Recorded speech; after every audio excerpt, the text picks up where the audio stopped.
যেতে যেতে পথে পূর্ণিমা রাতে চাঁদ উঠেছিল গগনে, দেখা হয়েছিল তোমাতে আমাতে, কি জানি কি মহালগনে, শালা চাঁদ উঠেছিল গগনে। গান গাইতে গাইতে ওয়াশরুম থেকে গোসল শেষ করে বের হতে দেখি নীলা আপু আমার রুমে। পরনে আমার শুধুমাত্র ছোট্ট একটা ল্যাঙ্কট, আর এই নীলা আপু নির্লজ্জের মতো আমার দিকে তাকিয়ে আছে। কি করব বুঝতে পারলাম না। মান সম্মানের ব্যাপার, তাই সোজা দৌড়ে আবার ওয়াশরুমে ঢুকে গেলাম। কি বেহায়া মেয়ে, একটু লজ্জা নেই? কিন্তু এ আমার রুমে কি করছে? রুমে তো দূরের কথা, এর তো আমাদের বাসাতেও আসার কথা না। সে যে কারণেই আসুক না কেন, কিন্তু আমি এখান থেকে বের হব কি করে? কাপড় চোপড় তো সব আলমারিতে। কোন কুলক্ষণে যে কাপড় ছাড়া গোসল করতে গিয়েছিলাম। দরজাটা একটু ফাঁক করে দেখে নীলা আপু বিছানার উপর বসে বসে পা দোলাচ্ছে আর মুচকি মুচকি হাসছে। রুম থেকে বের হচ্ছে না, যার কারণে আমি ওয়াশরুম থেকে বের হতে পারছি না। কতক্ষণ না থাকা যায়? তাই জোর গলায় মাকে ডাক দিলাম। একবার ডাকার পরও কোনো সাড়া শব্দ নাই। তাই নীলা আপু বললেন, কিরে, কাকিমাকে কেন ডাকছিস? কত বড় বেহায়া এই মেয়ে, সব বুঝেও এমন করছে। তাই বললাম, দরকার আছে। মা, মা। আরে, কাকিমাকে ডেকে লাভ নেই, উনি এখন ব্যস্ত, আমার জন্য রান্না করছেন। তুই বরং বল তোর কি লাগবে। লাগবে না, তুমি আমার রুম থেকে যাও, আপনি একটু পরে আসিয়েন। কেন কেন? আমি তোর রুমে থাকলে কি সমস্যা? কোনো সমস্যা নেই।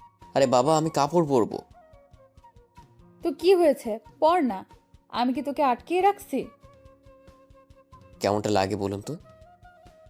কিন্তু আমার সব কাপড় আলমারিতে আছে। হ্যাঁ, তো কি হয়েছে, এসে নিয়ে যা। আমি এই অবস্থায় কি করে আসবো শুনি? আচ্ছা দাঁড়া, আমি বের করে দিচ্ছি। এই বলেই আলমারির দিকে একটু এগিয়ে আবার দাঁড়িয়ে পড়ল, আর একটা শয়তানি আমাকে হাসি দিয়ে বলল, এই অবস্থায় মানে কি রে? তুই কি লজ্জা পাচ্ছিস নাকি? তোকে তো আমি এভাবে কতবার দেখেছি। তুই যখন গোসল করতে চাইতি না, তখন কাকিমা তোকে জোর করে এটুকু বললেই হা হা করে হাসতে লাগলো। আর হঠাৎ করেই আমার মাথা গরম হয়ে গেল, আর বললাম, এই আপনি আমার রুম থেকে বেরোন তো, বেরোন বলছি। কথাটা বলে ওর মুখ থেকে হাসিটা নিমিশেই উধাও হয়ে গেল। তার কিছু না বলে কাপড়গুলো বের করে দিয়ে নীরবেই রুম থেকে বের হয়ে গেল। হয়তো আমার এই কঠোরভাবে কথা বলাতে কষ্ট হয়েছে। আমি নিশ্চিন্তে কাপড়গুলো পরে নিলাম। তখনই নাচ থেকে মায়ের ডাক হেলো, তাই নিচে গেলাম। এসে অবাক হলাম, কারণ বাসাতে দাদু এসেছে। বাবা, দাদু ও নীলা আপু খাবার টেবিলে বসে আছে। আমরা সবাইকে খাবার দিচ্ছেন। মাকে একটু খুশি খুশি দেখাচ্ছে। মা হেসে হেসে দাদুকে বলল, এই তো আপনার নাতি এসে পড়েছে। মাকে এমন খুশি আগে কখনো দেখিনি। মায়ের বিয়েটা ছিল লাভ ম্যারেজ। বাবা আসলে দাদার বিরুদ্ধে গিয়ে মাকে বিয়ে করেছেন। দাদু চেয়েছিল বাবা যাতে তার ভাইয়ের মেয়েকে বিয়ে করে, কিন্তু তা হয়নি। সেজন্য দাদু মাকে মেনে নেয়নি, মাকে বাড়ি থেকে বের করে দেয়। তাই বাবাও নিজের বাসা ছেড়ে দেয়। কিন্তু আমি যখন পৃথিবীতে আসি তখন দাদু বাড়িতে বেশি থাকতাম, কারণ বাবার ধারণা আমার কারণে হয়তো দাদু মাকে মেনে নেবে। কিন্তু আমি এত বড় হয়ে যাবার পরেও দাদু মাকে বাড়িতে ফিরিয়ে নেয়নি। আমি একদিন দাদুকে বলেছিলাম মাকে বাসায় ফিরিয়ে আনতে, কিন্তু দাদু তা করেনি, উল্টো আমাকে রাগ দেখায়। তাই ওই বাড়ি ছেড়ে দিয়েছি। কিন্তু আজ দাদু স্বয়ং আমাদের বাসাতে কেন এলেন? তাই দাদুকে সালাম দিয়ে খাবার টেবিলে বসে পড়লাম। আর দাদু আমাকে নানান প্রশ্ন করতে লাগলেন। আমি শুধু হাসি মুখে জবাব দিচ্ছিলাম। যদিও ওই দিনের পর দাদুকে আমার তেমন একটা পছন্দ হয় না। তারপর সবাই খাবার খেতে লাগলাম। দাদু খাবার খাচ্ছেন আর মায়ের রান্নার প্রশংসা করছেন। তাকে দেখি মায়ের চোখে জল। এটাই হয়তো খুশির অশ্রু। আচ্ছা, মায়েরা এমন কেন? কষ্টও কাঁদে আবার খুশিতেও কাঁদে। যাই হোক, খাবার খাচ্ছিলাম, হঠাৎ কিছু একটা আমার পায়ের মধ্যে সুড়সুড়ি দিচ্ছে। বিড়াল নয় তো আবার। আসলে আমি ছোটকাল থেকে বিড়াল অনেক ভয় পাই, যে কারণে টেবিল থেকে দাঁড়িয়ে পড়লাম। মাথা নামিয়ে টেবিলের নিচে দেখলাম, না, কিছুই নেই। ওটা আমার মনের ভুল হয়তো হবে। আমাকে এভাবে দাঁড়িয়ে পড়তে দেখে মা বলল, কি হলো? আমি কিছু না বলে মাথা চুলকিয়ে আবারও খেতে বসলাম। আবারও সে একই অবস্থা, সুরসুরি। কিন্তু এবার বুঝতে পারলাম এটা একটা মানুষের পা। মাথা তুলে তাকাতেই বুঝতে পারলাম এটা নীলা আপুর কাজ। নীলা আপু আমার দিকে তাকিয়ে মুচকি মুচকি হাসছেন। আমি কিছু না বলে খাবারে মনোযোগ দিলাম, কিন্তু নীলা আপু আমাকে শান্তিতে খেতে দিচ্ছে না। মুখ বুজে সব সহ্য করছি, কিন্তু সে এমন করছে কেন? ওর সাথে তো আমার কোনো এমন সম্পর্ক নেই, কিন্তু যেটা ছিল সেটা তো নিজেই নষ্ট করে দিয়েছে। এখন না আছে বন্ধুত্ব, ও তো আমার কাজিন হয়, তা আবার 3 বছরের বড় আপু। এখন আমি ওকে ওনাকে বড় আপু বলেই মানি, যথেষ্ট সম্মান দেওয়ার চেষ্টা করি। যা বোঝার তা বুঝে গিয়েছি, অবশ্য দোষটা আমারই ছিল। যাক এসব। আমি তাড়াতাড়ি খাবার শেষ করে উঠে আসতে যাব, তখন মা আমাকে বলল, লাবিব, যা চটপট গিয়ে তোর ব্যাগ গুছিয়ে নে। ব্যাগ গোছানো মানে? আমি কি কোথাও যাচ্ছি নাকি? মা হ্যাঁ সূচক মাথা নাড়ালো। যখন আমি বলবো কোথায়, তখন নীলা আপু বলে উঠল, আরে এখন থেকে তুমি কাকা কাকিমা আমাদের নিজের বাড়িতে থাকবি। সেই জন্যই তো দাদু তোদের সবাইকে নিতে এলো। এখন থেকে আমরা সবাই একসাথে থাকবো। ভালো হবে না বল? কথাটা শুনে আমার খুশি হওয়া উচিত ছিল। ছোটবেলা থেকে তো আমি এটাই চাইতাম, কিন্তু আমি খুশি হতে পারছি না। কারণ সেদিন ওই ঘটনা আর নীলা আপুর সাথে এই বিচ্ছিরি ঘটনার পর আমি নিজেই নিজেকে প্রতিজ্ঞা করেছিলাম যে আমি আর ওই বাড়িতেও নীলা আপুর সামনে আর কখনোই যাব না। আসলে আমি নীলার থেকে দূরে থাকতে চাই। এখন কি করা উচিত তা বুঝতে পারছি না, তাই নিজের রুমে চুপচাপ চলে এলাম। এতদিন পর সবাই ওই বাসাতে যাব, সবাই কত খুশি। এখন কি করে আমি যাব না বলি? আমাকে ছাড়া তো কেউ যাবে না। আমার ভাগ্যটাই খারাপ। কেন যে আমি সেদিন নীলাকে নিয়ে ওইসব ভাবতে গিয়েছিলাম। কিছু বুঝতেছেন না তো? চলেন বুঝিয়ে বলি। ছোটবেলা থেকে নীলা আপু আর আমি খুব ভালো বন্ধু ছিলাম। যদিও সে আমার থেকে 3 বছরের বড়। আমি যখন ওই বাড়িতে যেতাম নীলা আপুর সাথেই সব সময় থাকতাম। ছোটবেলা থেকেই নীলা আপুকে আমার ভালো লাগতো। যখন আমি কলেজে ভর্তি হই, তখন আমি বুঝতে পারি নীলা আপুর প্রতি আমার ভালোবাসাই ছিল না, তার থেকে বেশি কিছু ছিল। আমি তাকে ভালোবাসতাম, আর আমারও মনে হয়েছিল নীলাও আমাকে ভালোবাসে।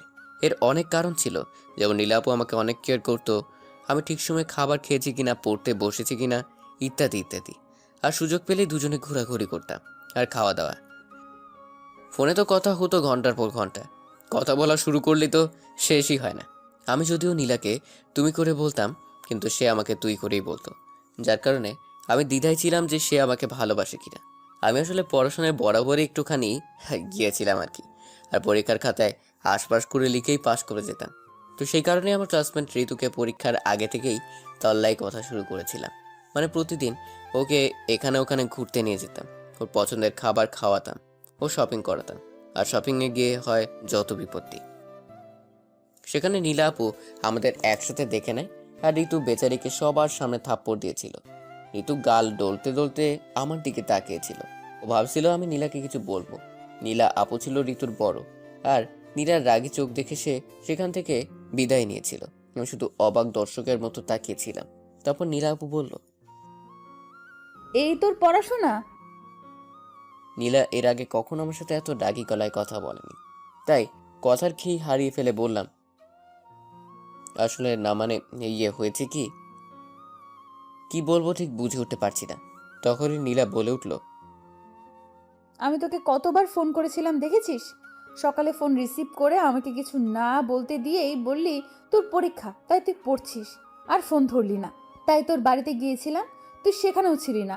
তাই একা একা শপিং করতে এলাম, আর এসে দেখি তোর কি আদৌ মনে আছে আজকে কি? আমি তার কথা এতক্ষণ মন দিয়ে শুনছিলাম, তারপর বললাম, আজকে কি? সে আমার কথায় বিরক্ত হয়ে ওর ব্যাগ দিয়ে আমাকে মারতে লাগলো। তারপর তার হাতের ব্যাগগুলো আমাকে দিয়ে বলল, রাতে এগুলো পরে চলে আসিস। তারপর নীলা আপু আর এক মুহূর্ত এখানে দাঁড়ালো না। আমি ওর সাথে সাথে সেখান থেকে বেরিয়ে গেলাম। অনেক কয়টা কল করেছি নীলাকে, কিন্তু ধরেনি, বারবার কেটে দেয়। বুঝলাম মনে হয় অনেক রাগ করেছে। আসলে নীলার আজ বার্থডে, তাই গিফট কিনতে এখানে এসেছিলাম। ঋতুকে এমনি নিয়ে আসিনি, ভেবেছিলাম একসাথে 2 কাজ হয়ে যাবে, কিন্তু কি থেকে যে কি হয়ে গেল। বাড়িতে এসে নীলার দেওয়ার শপিং ব্যাগটা খোলার পর কাপের সাথে একটা ভিউ কার্ড বেরিয়ে এলো। অবাক হয়ে কার্ডটা খুলতেই একটা মেয়ে কণ্ঠ বলে উঠল, I love you, I love you. এই কথা শুনছিস? আই লাভ ইউ বলছি কিন্তু। এটা শোনার পর কিছুক্ষণ টাসকি খেয়ে বসে রইলাম। আই লাভ ইউ বলাটা আর মন কাড়া হাসিটা এখন আমার কানে বাজতে লাগলো। আমার সাথে এমনটা হবে ভাবতে পারিনি। এই মেয়ে কণ্ঠটা নীলার। লীলা যে নিজে থেকেই ভালোবাসি কথাটা বলবে ভাবতেই পারিনি। আমি এখনো বিশ্বাস করতে পারছি না নীলা এই কথাগুলো আমাকে বলেছে। হঠাৎ ব্যাগে একটা চিরকুট দেখলাম। সেটা খুলে দেখতে পেলাম নীলার হ্যান্ডরাইটিং। সেখানে লেখা ছিল, আমি জানি না তুই এখন কি ভাবছিস, কিন্তু এটাই সত্যি। জানিস, অনেক দিন ধরে ভাবছি আমার মনের কথাটা তোকে বলে দেই, তবে কেন জানি বলে উঠতে পারছিলাম না। আর আমি জানি তুইও আমাকে পছন্দ করিস। আমি ভেবেছিলাম তুই আমাকে বলবি, কিন্তু না, তুই বলতে পারলি না এতদিনেও। তাই বাধ্য হয়ে আমাকেই বলতে হলো। জানিস, তোকে অনেক ভালোবাসি। অনেক কথা আছে তোর সাথে আমার। রাতের ছাদে চলে আসিস, সাবধান, কেউ যেন জানতে না পারে। আমি তোর জন্য অপেক্ষা করব। চিঠিটা পড়েই যেন আমার হার্টবিটটা বেড়ে গেল। সবকিছু যে এত সহজে হয়ে যাবে তা ভাবতেও পারিনি।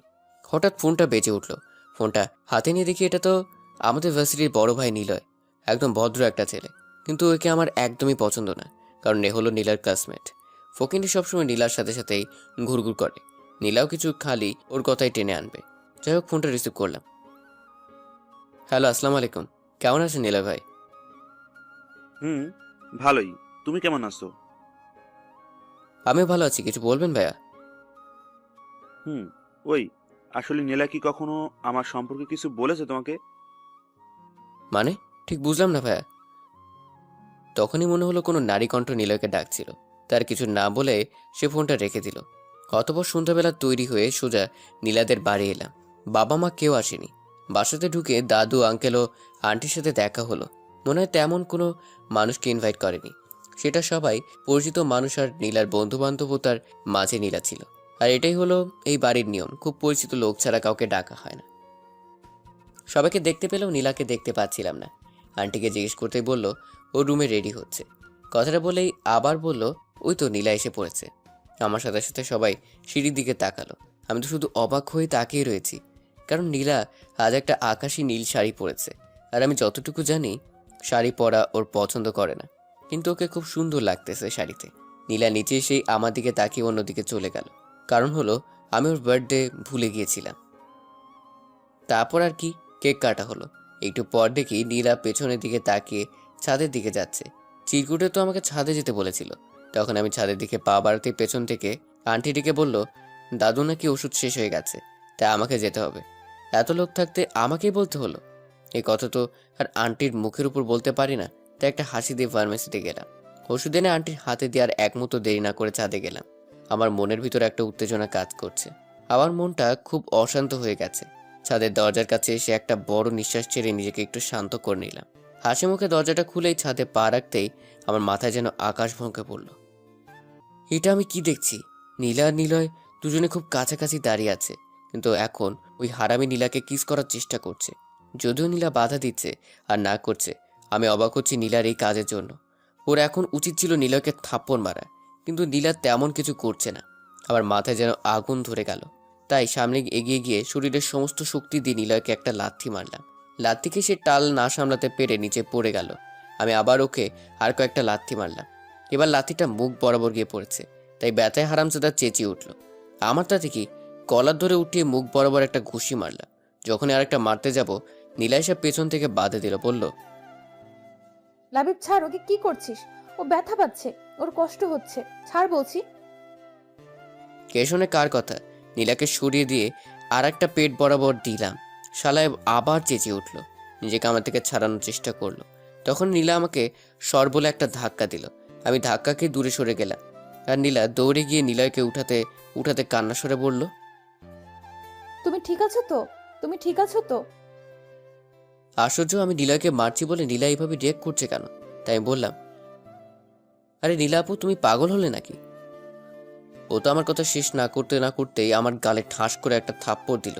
আমি অবাক হয়ে বললাম, আরে আপু, ও তো তোমাকে জোর করে কিস করতে চাইছিল, তাই আমি ওকে মারলাম। হ্যাঁ, ও আমাকে কিস করতে চেয়েছিল, কিন্তু করেনি তো। লাবিব, নিলয় আসলে ভালো ছেলে, ও এরকম না। আমি তোকে বুঝিয়ে বলছি কি হয়েছিল। কিন্তু প্লিজ লাবিব, নিচে অনেক লোক, এসব জানতে পারলে সমস্যা হয়ে যাবে। কথাটা শেষ করতে পেছন থেকে আওয়াজ আসলো। কে এইভাবে চিৎকার করলো? কি হয়েছে এখানে? আমি পেছনে তাকিয়ে দেখে আঙ্কেল, নীলা, দাদুকে ও আঙ্কেলকে দেখে অনেক ভয় পেয়ে গেল। আমি তখন এটা সেটা বলে সব কিছু ম্যানেজ করলাম। তখন দাদু বলল, ঠিক আছে, এখন তোরা নিচে আয়, এই রাত্রিবেলায় ছাদে কি করিস তোরা? আচ্ছা দাদু, তোমরা যাও, আমরা আসছি। সবার সাথে সাথে নীলয়ও নিচে চলে গেল। এখন শুধু আমি আর নীলা ছাদে দাঁড়িয়ে আছি। আমি নীলার দিকে তাকিয়ে দেখি এখনো ভয় কুঁকড়ে আছে আর সিঁড়ির দিকে এক নজরে তাকিয়ে আছে। আমি তাকে ডাক দিতেই চমকে উঠে বলতে লাগলো, কি হয়েছে? তুমি ঠিক আছো তো? আমার আবার কি হবে? আমি তো ঠিক আছি। জানো, তোমাকে আজ খুব সুন্দর লাগছে, একেবারে নীলপরি। সত্যি বলছি নীলা। একটু লজ্জা পেয়ে বলল, তাই নাকি? তুই কবে থেকে মেয়েদের প্রশংসা শুরু করে দিলি? আমি তো আগেও কতবার সেজেছি, কখনো তো এমন প্রশংসা করিসনি। আজকে এমন কি হলো? এই যে শাড়ি পরে এত সুন্দর করে সেজেছো। ও আচ্ছা, তার মানে তোর শাড়ি পছন্দ, তা আমাকে আগে বললেই পারতি। আমি বললে কি শাড়ি পরতে? তা অবশ্য পরতাম না, কারণ শাড়িতে আমার খুব আনইজি ফিল হয়। আম্মু বলল এজন্য আজ পরলাম। আজকে তোর কি হয়েছে বলতো? তোর মতলবটা কি? আজ এইভাবে কথা বলছিস কেন? আমি আর সময় নিলাম না, পকেট থেকে ওর জন্য কিনে আনা বালা বের করে হাঁটু গেড়ে বসে ওকে প্রপোজ করলাম। Nira, I love you. আমি তোমাকে ভালোবাসি, অনেক আগে থেকেই বাসি, কিন্তু কখনো বলার সাহস পাইনি। আজকে বলছি, তুমি আমাকে বিয়ে করবে? কথা দিচ্ছি, তোমাকে অনেক ভালোবাসবো, কখনো কষ্ট পেতে দেব না, শুধু আমাকে ফিরিয়ে দিও না। নীলা আমার দিকে ভূত দেখার মতো করে তাকিয়ে আছে। কি হলো, কথা বলছো না কেন? তারপর আমি দাঁড়িয়ে পড়ে বললাম, আমি সরি, আমার এই কথাগুলো আগেই বলা উচিত ছিল, কিন্তু তুমি কিভাবে নিবে তাই ভেবে আর বলিনি। কিন্তু জানো, তোমার এই মেসেজ আর চিরকুটটা পেয়ে অনেকটাই অবাক হয়েছিলাম। কি হলো, তুমি কথা বলছো না কেন? কি বলছিস তুই এগুলো লাবিব? তোর কি মাথা ঠিক আছে? আমরা দুজন কাজিন হই, তুই আমাকে কি করে ভালোবাসতে পারিস? আর আমি তোর থেকে গুনে গুনে 3 বছরের বড়, এমনটা তুই ভাবলি কি করে? নীলার এমন কথা শুনে আমি মুহূর্তেই পাথর হয়ে গেলাম। কি বলছো এসব? আর কিভাবেই বা বলছে? ও কি আমার সাথে এখন মজা করছে নাকি? আমাকে চুপ থাকতে দেখে নীলা আবার বলল, লাবিব, তুই ভাবতেও পারছিস এটা অন্য লোক জানতে পারলে কি ভাববে? তোর এতটুকু কমন সেন্স নাই? কে রে, কথা বল। তুমি সব কি বলছো নীলা? ওই চুপ, আপু বল। তোমার সমস্যাটা কোথায়? মানে তুই বুঝতে পারছিস না আমরা কাজিন? তুই যেটা ভাবছিস সেটা হতে পারে না। তো কি হয়েছে, কাজিনদের মধ্যে কি কখনো বিয়ে হয় না? তোমার মা বাবা তো কাজিন, কই তাদের তো কেউ কিছু বলে না। হ্যাঁ ঠিক আছে, কিন্তু আমি তোর থেকে বড়, এটা হয় না লাবিব।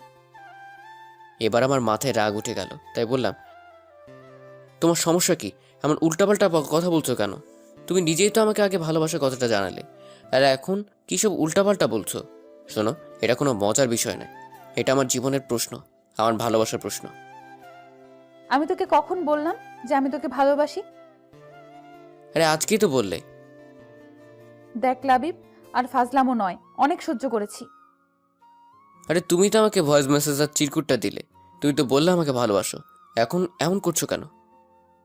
কিসের মেসেজ আর কিসের চিরকুট? আমার এখন ভীষণ বিরক্ত লাগছে। আমার পকেটে চিরকুটটা ছিল তাই আমি ওকে দিলাম। আমি ওর হাতে চিরকুটটা দিয়ে এক দৃষ্টিতে তাকিয়ে আছি, কিন্তু চিরকুটের দিকে এক দৃষ্টিতে তাকিয়ে আছে তো আছেই, মাথা তুলছে না আর কথাও বলছে না। আমি বললাম, কি হলো, এখন কথা বলছো না কেন? লাবিব দেখ, আমি অনেক সরি। কথাটা বলেই মাথা নিচু করে নিল, তারপর বলল, লাবিব দেখ, অনেক বড় একটা গন্ডগোল হয়ে গেছে। দেখ, আমি তোকে দোষ দিচ্ছি না, এটা আমারই দোষ, তার জন্য সরি। মানে কী সব বলছো তুমি? লাবিব প্লিজ, আগে আমার কথাটা শোন। বলো। ওই ভিউ কার্ডটা আর ওই চিঠিটা নিলয়ের জন্য ছিল। জানি না কি করে বাই মিস্টেক এটা তোর কাছে চলে গেছে। আমি সরি লাবিব। নীলার কি কি যেন বলে যাচ্ছিল, আর কিছুই আমার কানে আসছিল না। আমি যেন এক অন্য জগতে চলে গিয়েছিলাম। একটা চাপা কষ্ট হচ্ছে, যেটা বাইরে কাউকে বলে বোঝানো যাবে না। তার মানে নীলা আমাকে না, নিলয়কে ভালোবাসে। সরি লাবিব, তুই যেটা ভাবছিস সেটা কখনো হতেই পারে না। আর প্লিজ নিলয়ের কথাটা এখন কাউকে বলিস না। নীলার আর কোনো কথা গ্রাহ্য করলাম না, ধীরে ধীরে ছাদ থেকে নেমে গেলাম। নীলা হয়তো ডাকছিল, কিন্তু আমি শোনার চেষ্টা করিনি। কারোর সাথে কোনো কথা না বলে বাসা থেকে বেরিয়ে গেলাম। বাইরে জোর হাওয়া বইছে, হয়তো এক্ষুনি ঝড় উঠবে। কিন্তু তার থেকে তো বড় ঝড় আমার মনে চলবে। বাইক চালিয়ে বাড়ি ফিরতে ফিরতে বৃষ্টিতে কাক ভেজা হয়ে গেছি। বাসাতে ঢুকতেই মা ব্যস্ত হয়ে পড়লো যে আমি কেন ঝড় বৃষ্টিতে ভিজে বাসায় ফিরলাম। মায়ের কোনো কথা কানে না নিয়ে সোজা নিজের রুমে চলে এলাম। আর তারপরই ঘুম। গভীর রাতে টের পেলাম শরীর গরম হয়ে গেছে আর মাথায় জলপট্টি দেওয়া।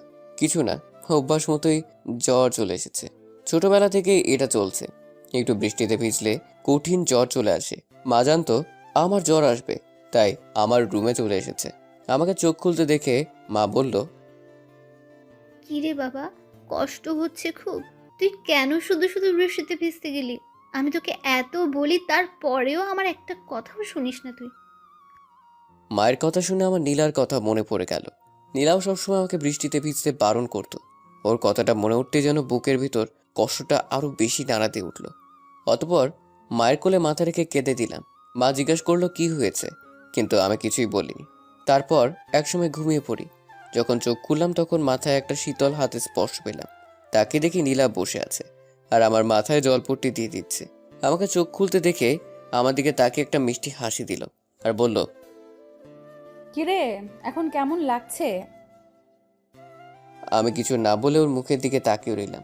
নীলা কিছু একটা বলতে গিয়ে থেমে গেল, কারণ মা রুমে চলে এসেছে খাবার নিয়ে। খাবার টেবিলে রেখে মা নীলাকে বলল, নীলামা, তুই ওঠ, তুই কিছু খেয়ে নিয়ে রুমে গিয়ে রেস্ট নে। আমি তোর খাবার ওখানে রেখে এসেছি।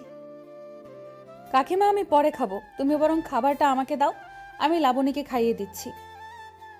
মা একটা মুচকি হাসি দিয়ে বলল, অনেক হয়েছে মা, আবার তুই ওর মতো অসুস্থ হয়ে পড়বি। এমনিতেও ঠিক মতো খাসনি, আবার কাল সারা রাত ঘুমাসনি। কিন্তু কাকিমা। কোনো কিন্তু নয়, আমি যা বলছি সেটা কর। মায়ের কথা শুনে নীলা আর কিছু বলল না। আমার দিকে একবার তাকিয়ে নীলা চলে গেল অন্য রুমে। মায়ের কাছে শুনেছি আমি নাকি গতকাল সারা দিন সারা রাত জ্বর নিয়ে পড়েছিলাম, আর নীলা সবকিছু ছেড়ে চুড়ে এতক্ষণ আমার সেবা করছিল। খুব অবাক হলাম মায়ের কথা শুনে। নীলা আমার জন্য এতটা ভাবে, মনে মনে অনেক খুশি হলাম। পরক্ষণে আবার মনটা খারাপ হয়ে গেল, কারণ নীলাকে ভালোবাসে। তারপর খাবার আর ওষুধটা খেয়ে ঘুমিয়ে পড়লাম। বিকালের দিকে ঘুম ভাঙে, নিজেকে বেশ চাঙ্গা আর ফুরফুরে লাগছে, জ্বরটা আর নেই। অতবার ওয়াশরুমে গেলাম। তারপর বাহির হয়েই দেখি নীলা বসে আছে আর আমাকে দেখেই হাসিমুখে প্রশ্ন করলো। কিরে, কেমন আছিস এখন? বিছানায় বসে বললাম, একদম ভালো, জ্বর নেই বললেই চলে। তারপর নীলা আমার দিকে সুপের পোয়ালাটা এগিয়ে দিতে দিতে বলল, যাক বাবা, ভালো হয়েছে। যে ভয় পাইয়ে দিয়েছিলি তুই। আমি কিছু না বলে নীলার দিকে তাকিয়ে আছি। কিরে, হা করে কি দেখিস? খেয়ে নে, ঠান্ডা হয়ে যাবে। আমি নীলার কোনো কথা না শুনে পেয়ালাটা রেখে দিলাম। তা দেখে নীলা অবাক হয়ে বলল, কিরে, কি হলো, খাবি না? I love you. মানে? বিশ্বাস করো, আমি তোমাকে খুব ভালোবাসি। দেখ লাবিব, পাগলামো করিস না। আমি তোকে সব কিছু বললাম, তারপরেও তুই। আমি কোনো পাগলামি করছি না, সত্যি যেটা সেটাই বলছি। তুই ভালো করে জানিস এটা কোনো দিন সম্ভব না। ভুলে যা এসব। দেখবি আমার থেকে তুই ভালো কাউকে পাবি, যে তোকে ভালোবাসবে, সুখে রাখবে। আমি এবার উঠে দাঁড়িয়ে নীলার হাত ধরে বললাম, বিশ্বাস করো, আমি তোমাকে খুব ভালোবাসি। সবসময় শুধু তোমার কথাই ভাবি, আর তোমাকে ছাড়া অন্য কাউকে চাই না, তোমাকে চাই শুধু। নীলা আমার থেকে হাত ছাড়ানোর চেষ্টা করে বলতে লাগলো, লাবিব, হাত ছাড়, পাগলামো করিস না। আমাদের অনেক ভালো একটা সম্পর্ক, তা নষ্ট করিস না। কথাটা বলেই হাত ছাড়িয়ে নিয়ে দরজা দিয়ে বাইরে চলে যাচ্ছিল নীলা। তখন আমি ওর পথ আটকিয়ে দরজা বন্ধ করে দিলাম। যখন সে বলল, লাবিব, দরজাটা বন্ধ করলি কেন? খোল বলছি, আর আমাকে যেতে দে। তুই কেন বোঝার চেষ্টা করছো না? আমি সত্যি তোমাকে অনেক বেশি ভালোবেসেছি। দেখ, তুই কিন্তু এবার তোর লিমিট ক্রস করে ফেলছিস। আমি যেন নিজের অজান্তেই নীলার খুব কাছে চলে গেছি, আর সেই জন্য হয়তো নীলা আমাকে ঠাস করে একটা থাপ্পড় দিয়ে বসলো। আচমকা থাপ্পড় খেয়ে আমি কিছুটা পিছিয়ে পড়ি। জানি না কি হয়েছিল আমার। নীলা আমার দিকে ঘৃণার দৃষ্টিতে তাকিয়ে বলল, ছি লাবিব, আমি ভেবেছিলাম তুই সবটা বুঝতে পারবি, কিন্তু তুই যে এতটা নিচে নেমে গেছিস তা আমি ভাবতেও পারিনি। আমারই ভুল হয়েছে তোকে বোঝাতে যাওয়া। আমি কিছু না বলে মাথা নিচু করে দাঁড়িয়ে আছি। আসলে অনেক বড় একটা ভুল করে ফেলেছি। নীলা বলতে লাগলো, তুই আর কখনো আমার সামনে আসবি না, আমি তোর মুখও দেখতে চাই না। কথাটা বলেই দরজা খুলে নীলা হন হন করে চলে গেল। আমি ভাবলাম ওকে সরি বলা দরকার। যেই দরজার সামনে আসলাম দেখি মা দাঁড়িয়ে আছে। আমি মাকে দেখি ভয় পেয়ে গেলাম। মা কিছু বুঝতে বা শুনতে পাইনি তো। আমি মায়ের দিকে ভয়ের তো চোখে তাকিয়েছিলাম, আর মা আমাকে বলল, কে? নীলা এভাবে চলে গেল, কোনো কিছু কি হয়েছে? যাক তাহলে মা বুঝতে পারেনি। তাই আমাকে মাকে বললাম, না মা কিছুই হয়নি। নীলাপুর কি না কি জরুরি কাজ পড়েছে তাই ওভাবে চলে গেল। তারপর মা চলে গেল। আমি আর নীলাকে সরি বলতে পারলাম না। তারপর অনেক চিন্তা ভাবনার পর ঠিক করলাম আমি নীলাকে ভুলে যাব, আর নীলাকে নিয়ে সব ভুল চিন্তা ভাবনাও মাথা থেকে বের করে দেব। নীলা যা চাই সেটাই হবে। আমি আর আমার মুখ ওকে দেখাবো না। তাই ওর কাছে একটা চিরকুট লিখে ক্ষমা চাই। তার সাথে এটাও লিখেছিলাম যে আমি আর ওর সামনে আসবো না, কোনোভাবে ডিস্টার্ব করবো না। কয়েকদিন পর পরীক্ষা, তাই পরীক্ষার প্রস্তুতিতে নিজেকে ব্যস্ত করে ফেললাম। যথেষ্ট চেষ্টা করেছিলাম, কিন্তু কিছু পরীক্ষা আর ভালো হলো না। একটু কষ্ট হলো বটে। তারপর সবকিছু বাদ দিয়ে ফাইনাল পরীক্ষার জন্য ভালো একটা প্রস্তুতি নিতে লাগলাম। তো আর কি, আলতু আলতু সব কাজ ফেলে দিয়ে পড়াশোনায় মনোযোগ দিলাম। নিয়মিত ক্লাস কোচিং করেই আমার সময় পার হয়ে যেতে লাগলো। লাস্ট 2 মাস নিজেকে অনেকটাই সামলে নিয়েছি। নিয়মিত একটাই রুটিন মেনে চলি। আমার এই পরিবর্তন দেখে বাবা মা অনেক খুশি। আর এতদিন নীলা আপু বা ওই বাড়ির পাশেই যায়নি। তবে দেখা হয়েছিল একদিন ভার্সিটি ক্যাম্পাসে। ও চোখে আমার জন্য শুধু ঘৃণাই দেখেছিলাম। পরীক্ষার আর 10 দিন বাকি, তাই জোর দিয়ে পড়াশোনা করছি। আর বাসা থেকে বের হওয়া একদম বন্ধ করে দিয়েছি। এতক্ষণ যা শুনছিলেন সেটা ছিল অতীত। চলেন এখন বাস্তবে ফেরা যাক। আসতে পারি? আমার ভাবনায় ছেদ পড়লো নীলা আপুর ডাকে। তাকে দেখি দরজার বাইরে দাঁড়িয়ে আমার দিকে তাকিয়ে আছে। আভি কিছু বলে অবাক হয়ে ওনার দিকে তাকিয়ে আছে। তারপর উনি ভিতরে আসলেন, এসে বলতে লাগলেন, কিরে, তুই এসে শুয়ে আছিস, ব্যাগপত্র গুছাবি কখন? জলদি কর, বাসাতে সবাই তোদের জন্য অপেক্ষা করছে। আচ্ছা, তোর কি জিনিস লাগবে তুই আমাকে বল, আমি ব্যাগে গুছিয়ে দিচ্ছি। আমি অবাক হয়ে তার দিকে তাকিয়ে আছি। নীলা আপু হঠাৎ আমার সাথে এরকম অদ্ভুত আচরণ করছেন কেন? এ তো কয়েকদিন আগেও তো আমাকে দেখতে পেত না। আমাকে এরকম ঘৃণা করে বললেই চলে, আর এখন নিজে এসেই আমার সাথে মিশতে চাচ্ছে। আগের মতো নর্মালভাবে কথা বলছে। কাহিনী কি? কিরে, কি ভাবছিস বসে বসে? আমি তোকে কিছু বলেছিলাম? না কিছু না। ও আচ্ছা। আপনি কেমন আছেন? আমি তো ভালো আছি, কিন্তু তুই তো দেখছি কয়েকদিনে একেবারে বদলে গেছিস। কই না তো, আমি তো আগের মতোই আছি। সে তো দেখতেই পাচ্ছি। নিজে থেকেই কিছু বলিস না, কেমন জানি ঠান্ডা ঠান্ডা মেজাজ। আমি কিছু জিজ্ঞাসা করলেই গম্ভীরভাবে উত্তর দিচ্ছিস। কিরে, তুই শুনছিস? মানে আমি নীলা আপুর এরকম ব্যবহারে অবাক হয়ে আছি। কি মুখে কথা নাই? হ্যাঁ শুনছি, আপনি বলেন। কচু শুনেছিস? কিছু বললেন? না, কিছু বলিনি। তুই বরং বল, তোর কি কি জিনিস গোছাতে হবে। না ধন্যবাদ, আপনাকে কিছু করতে হবে না, আমি নিজেই করে নিচ্ছি। কিরে, তুই কখন থেকে আপনি আপনি করছিস? তুই আমাকে আপনি কবে থেকে বলছিস? আগে বলিনি তো কি হয়েছে, এখন তো বলছি। তাছাড়া বড় আপুকে তো আপনি করেই বলবো, তাই না? নীলা কিছু বলতে চাইছিল, কিন্তু আমি উঠে গিয়ে আলমারি থেকে এক মনে দেখে দেখে কাপড় বের করছিলাম ব্যাগে ভরার জন্য। তারপর নীলা আপু কিছুক্ষণ পিছনে দাঁড়িয়ে থেকে চলে গেলেন। এখন আমি দাদু বাড়িতে নিজের রুম গোছাচ্ছি। চাঁদের রুমটা আমি নিয়েছি। অবশ্য আমার জন্য আগে থেকেই একটা রুম গোছগাছ করে রাখা হয়েছিল, কিন্তু সেটা নীলা আপুর পাশের রুম ছিল। সবকিছু ঠিকঠাক করে যখন বিছানায় গিয়ে শুলাম, তখন একটা চুড়িওয়ালা হাত আমার দিকে একটা শরবতের গ্লাস এগিয়ে দিল। এটা নীলা আপু। আমি ধন্যবাদ বলে শরবতটা নিলাম। যখন শরবতটা মুখে দিতে যাব, তখন দেখি নীলা আপু এক দৃষ্টিতে আমার দিকে তাকিয়ে আছে। তারপর আমি গ্লাসটা খালি করে নীলাপুর হাতে গ্লাসটা ধরিয়ে দিয়ে ধন্যবাদ বললাম, কিন্তু নীলাপু ঠিক আগের মতোই তাকিয়ে আছে। তাই আমি বললাম, কিছু কি বলবেন? তোর জন্য আগে থেকেই একটা রুম পরিষ্কার করা হয়েছিল, তুই আবার ছাদের এই রুমটাতে আসলি কেন? জি, আসলে আমার এই রুমটা খুব পছন্দ হয়েছে। কেমন নিরিবিলি, আর সবসময় খুব ভালো আলো বাতাস আসে। তাছাড়া ছাদটা একেবারেই পাশে আছে, তাই আর কি। ও আচ্ছা, তাহলে নিচে চল, সবাই খেতে বসেছে। আপনি যান, আমি একটু পরে আসছি। কেন? আমার সাথে এখন গেলে তোর কি কোনো সমস্যা হবে? আরে না না, তা তো কেন হবে? আপনি এমনটা ভাবছেন কেন? আসলে এতক্ষণ কাজ করেছি তো তাই একটু ফ্রেশ হয়ে যাব, আপনি যান। তারপর নীলা আপু আমার দিকে কিছুক্ষণ নিরাশ চোখে তাকিয়ে থেকে চলে গেল। অতপর রাতের খাবারও কিছুক্ষণ পড়াশোনার পর আর ভালো লাগছিল না, তাই আমি ছাদে এসে রেলিং ধরে দাঁড়িয়ে রইলাম। অনেকক্ষণ ধরেই দাঁড়িয়ে আছি।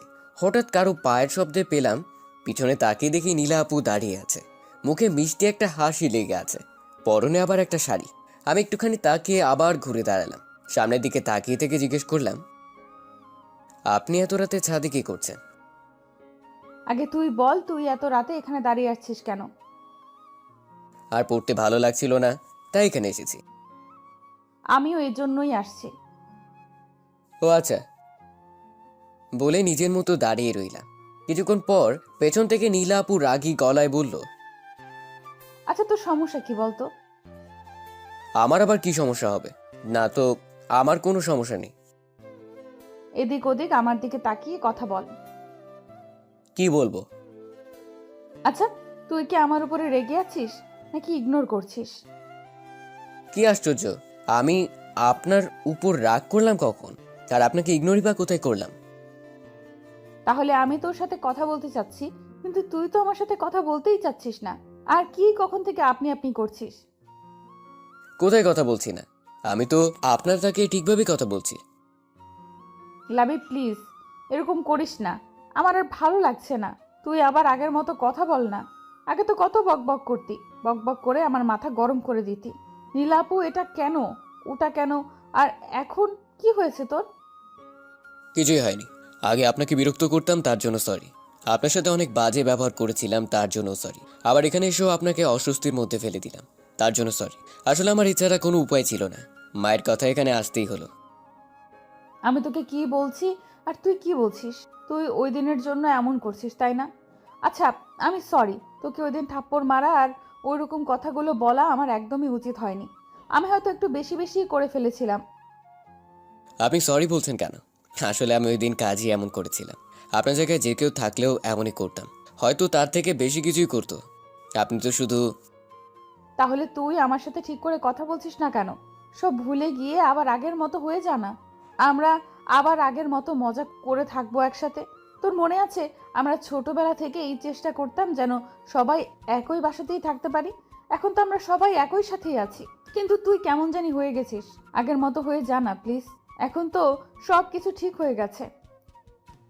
আমি অন্যদিকে তাকিয়ে অন্যমনস্ক হয়ে বললাম, সব কিছু ঠিক হয়ে গেছে, কিন্তু এখন না, সব কিছু আগের মতো নেই। কথাটা বলেই ছাদ থেকে চলে এলাম। এখন একটা কথাই আমার মাথায় ঘুরছে যে নীলার কি হয়েছে? হঠাৎ করেই ওর এরকম পরিবর্তন কি করে হলো? যে ঘটনার রেশ আমি এখনো কাটাতে পারিনি। ও কি করে এত সহজে... সকালে ঘুম থেকে উঠে মাথায় বিরক্তি চেপে বসলো। এমনিতে রাতে অনেক দেরিতে ঘুমিয়েছিলাম, আর এখন এত সকালে নীলা আপু এসে আমার স্বাদের ঘুমটা ভাঙিয়ে দিল। তাই বললাম নীলা আপুকে, আপনাকে কে বলেছে আমাকে ঘুম থেকে জাগাতে? ও মা, কতটা বেলা হয়েছে দেখেছিস? আর কত ঘুমাবি? তাতে কি হয়েছে? আমার যখন মন চায় আমি তখন উঠবো। আপনি ডাকবেন কেন? আরে তুই এভাবে কথা বলছিস কেন? আমি তো... ধুর! আমি বিরক্তির শব্দটা করে শরীর উপর দেয়া কাঁথা আছড়ে ফেলে দিয়ে বিছানা থেকে নেমে পড়লাম। আর ওয়াশরুমের দিকেই যাচ্ছিলাম, তখনই নীলা পিছন থেকে... ওই শোন, আমার সাথে একদম মেজাজ দেখাবি না। আমি তোর মায়ের কথায় তোরে ডাকতে এসেছিলাম। কাকিমা বলেছিল যে আজকে নাকি তোর একটা ক্লাস টেস্ট আছে, সেজন্যই এসেছিলাম। চাটা খেয়ে নিস। চায়ের কাপটা একরকম আছড়ে রেখেই দিয়ে চলে গেল। আমি মনে মনে কিছুটা অনুতপ্ত হলাম। মাকে আমি বলেছিলাম আমাকে যেন ডেকে দেয়, আর এখন নিজেই ভুলে গেছি। বেচারি ডাকতে এলো, অথচ এতগুলো কথা শুনিয়ে দিলাম। কার মুখ দেখে যে ঘুমাতে গিয়েছিলাম। রাতে আয়নার সামনে যাওয়াটা একদমই ঠিক হয়নি। তড়িঘড়ি করে রেডি হয়ে নোটস ঘাঁটতে লাগলাম। নাস্তা খাওয়ার সময় নেই, আর নিচেও গেলাম না। কিছুক্ষণ পর দেখি নীলা আপু প্লেটে করে নাস্তা নিয়ে এলো। এসেই তার সামনে রেখে দিয়ে বলল, কাকিমা পাঠিয়েছে, খেয়ে নিস। কথাটা আমার কেমন যেন নিরামিষ নিরামিষ লাগলো। আমি কিছু বলার আগেই নীলা আপু চলে গেল। তারপর খেয়ে নিলাম। কিছুক্ষণ পর ভার্সিটি যাওয়ার জন্য নিচে আসতেই মা জিজ্ঞেস করলো, কিরে, কোথায় যাচ্ছিস? খাবি না? আমি বেশ অবাক হয়ে বললাম, একটু আগে তো তুমি... এটুকু বলেই থেমে গেলাম। তাকে দেখি নীলা আপু টেবিলে বসে নিজের মতোই খাচ্ছে। এখন যেন খাওয়াটাই ওনার একমাত্র কাজ, অন্য কোনো দিকে তাকানোর তার সময় নেই। আমি মাকে আর কিছু না বলে বেরিয়ে পড়লাম। পরীক্ষা শেষ করে হল থেকে বের হয়ে দেখি নীলা আপু দাঁড়িয়ে আছে। আমি কিছু বলার আগে জিজ্ঞেস করলো, কিরে, পরীক্ষা কেমন হলো? ভালোই। গুড। এখন কি বাসাতেই ফিরবি? না, একটু সময় লাগবে, আমার লাইব্রেরিতে একটু কাজ আছে। ও আচ্ছা, ঠিক আছে, যা তাহলে। আচ্ছা, ওই দাঁড়া। কিছু বলবেন? না, চল। কোথায়? কেন, তুই কি লাইব্রেরিতে যাবি? হ্যাঁ, তা তো যাবই। তাহলে চল। আপনিও যাবেন? কেন, তোর কোনো সমস্যা আছে? না, তা হবে কেন, চলুন। তারপর লাইব্রেরিতে ঢুকতেই দেখি ঋতু বসে আছে সেখানে। চোখাচোখি হতেই সে আমাকে ডাক দিল। আমি কয়েকটা বই নিয়ে ওর পাশেই বসে পড়লাম। কিছু জিনিস নোট করতে হবে। তখন পাশ থেকে ঋতু বলে উঠল, কেমন আছো? ভালো, তুমি কেমন আছো? এই তো ভালোই। তোমাকে তো আজকাল দেখাই যায় না, ফোন দিলেও তো পায় না। আজকাল কি করো? হ্যাঁ, না, আসলে আমি নতুন একটা নাম্বার নিয়েছি, তাই আমাকে ফোনে পাচ্ছিলে না। আর জানোই তো, কিছুদিন পর পরীক্ষা। আমি তো তোমার মতো ব্রিলিয়েন্ট না, আমার সব পড়াই বাকি পড়ে গেছে। সেজন্য এই কয়েকদিন একটু, বুঝোই তো। ও আচ্ছা, খুব ভালো। আচ্ছা, তোমার নতুন নাম্বারটা কি দেওয়া যাবে? আমি কিছু একটা বলতে যাব, তখনই সামনে থেকে একটা গুরু গম্ভীর রাগী গলার আওয়াজ এলো। আমি লাইব্রেরি কি কথার জায়গা? এইটুকু ম্যানার্স এতদিনও শেখনি? জি, এটাই নীলা আপু। ঋতু নীলা আপুর দিকে তাকিয়ে বলল, সরি আপু। ঠিক আছে, যেই কাজে এসেছো সেই কাজ করো, অন্যদের বিরক্ত করো না। আচ্ছা আপু। এরপর ঋতু একটাও টু শব্দ করলো না। এরপর কিছুক্ষণ ঋতু বই ঘেটে নিঃশব্দে কখন যে চলে গেল টেরই পেলাম না। আমার কাজ শেষ হতেই উঠে পড়লাম। অনেকটা সময় ধরে এখানে বসেছিলাম। নীলাপুর দিকে তাকিয়ে দেখলাম একটা খোলা বইয়ের উপর মাথা রেখে ঘুমিয়ে পড়েছে। ওনাকে ডাক দিতে গিয়েও ডাক দিতে পারলাম না, কারণ ওর মায়াভরা মুখের দিকে চোখ আটকে গেছে। এভাবে ওর মায়াভরা মুখটা আগে দেখিনি। কি অপরূপ লাগছে ওকে ঘুমন্ত অবস্থায়। এক মনে তাকিয়েছিলাম, জানি না কতক্ষণ এভাবে তাকিয়েছিলাম। হঠাৎ করে কাঁধে কারো হাত অনুভব করতেই লাফিয়ে উঠলাম। পেছনে তাকিয়ে দেখি ঝাড়ুদার আমার দিকে তাকিয়ে মুচকি মুচকি হাসছে আর বলল, সরি মামা, প্রেম ব্যাঘাত ঘটালাম। এভাবে হুঁশ জ্ঞান হারিয়ে ফেললে কি চলে? কখন থেকে ডাকতাছি। লোকটার কথার শব্দে নীলা আপুর ঘুম ভেঙে গেল। বই থেকে মাথা তুলে ঘটনা বোঝার চেষ্টা করছে। আমি তখন কি বলবো ভেবে পাচ্ছি না। তখন লোকটা আমার বলল, তবে আপনাদের খুব ভালো মানিয়েছে। আজকাল এমন প্রেমিক দেখা যায় না মামা, যে প্রেমিকার মুখের দিকে তাকিয়ে থেকে এভাবে হারিয়ে যায়। আমারও একটা প্রেমিকা ছিল, কিন্তু সে বুঝেনি, আমাকে ছেড়ে চলে যায়। আমি দোয়া করি আপনারা সুখী হন। আমি যাই, অনেক কাজ আছে। লোকটা আমাকে পাথর বানিয়ে দিয়ে চলে গেল। আমার হাত পা পুরো অসাড় হয়ে গেল। নীলাপুর দিকে তাকাতেই পারছি না, না জানি কি ভাবছে এখন। তখনই নীলাপুর আওয়াজ এলো, কিরে, যাবি না? এভাবে দাঁড়িয়ে আছিস কেন ওখানে? মাথা তুলে দেখি নীলাপু দরজার কাছে দাঁড়িয়ে কথাটা বলল, আর সেটা খুব স্বাভাবিকভাবেই। কিছু বুঝতে পারেনি নাকি কিছু শুনতে পারেনি, কি জানি কি হচ্ছে আমার সাথে। কিরে, আবার কি ভাবছিস? অনেকটা দেরি হয়ে গেছে তো। আমি একরকম রোবটের মতোই ওখান থেকে বেরিয়ে গেলাম। বাইরে সে বাইকে বসতে দেখা নীলা আপু। আমি বললাম, কি হলো, দাঁড়িয়ে আছেন কেন? বাসাতে যাবেন না? যাবো তো। তাহলে যান, সত্যি অনেকটা দেরি হয়ে গেছে, এখানে দাঁড়িয়ে থাকবেন না। সেই জন্যই তো এলাম। আসলে ড্রাইভার কাকাকে সেই কখনোই আসতে পাঠিয়ে দিয়েছি। কেন? আরে, বয়স্ক মানুষকে শুধু শুধু এতক্ষণ বসিয়ে রাখবো কেন, তাই বলেছি চলে যেতে। আর তোর যদি কোনো সমস্যা থাকে তো বল, আমি অন্য গাড়ি করে চলে যাব। কি বলেছি, আমার অসুবিধা আছে? ও আচ্ছা, চল তাহলে। উঠেন। কিছু দূর যাওয়ার পর আমি বললাম, নীলাভু, সকালের ব্যবহারের জন্য আমি আসলে সরি। জানি না ঘুম থেকে উঠে কি হয়ে গেল। হুম। বিশ্বাস করুন, আমি আসলে ওইভাবে বলতে চাইনি। হুম। কি হলো, আমি কি বলছি আপনি শুনতে পাচ্ছেন? এই থাম থাম, এখানেই থাম। হঠাৎ করে এমন বলায় ভয় পেয়ে গেলাম আর বাইকটা দাঁড় করিয়ে বললাম, কি হলো? কি হলো? ওইদিকে দেখ, ফুচকার দোকান। চল ফুচকা খাবো, অনেকদিন ধরে খাই না রে। বলেই হাঁটতে লাগলো। আমি আর কি বলবো, গেলাম পিছু পিছু। কিছুটা বিরক্তি নিয়ে নীলাপুর পিছনে গিয়ে দাঁড়ালাম। তখন নীলাপু পিছন ফিরে বলল, এই তুই খাবি?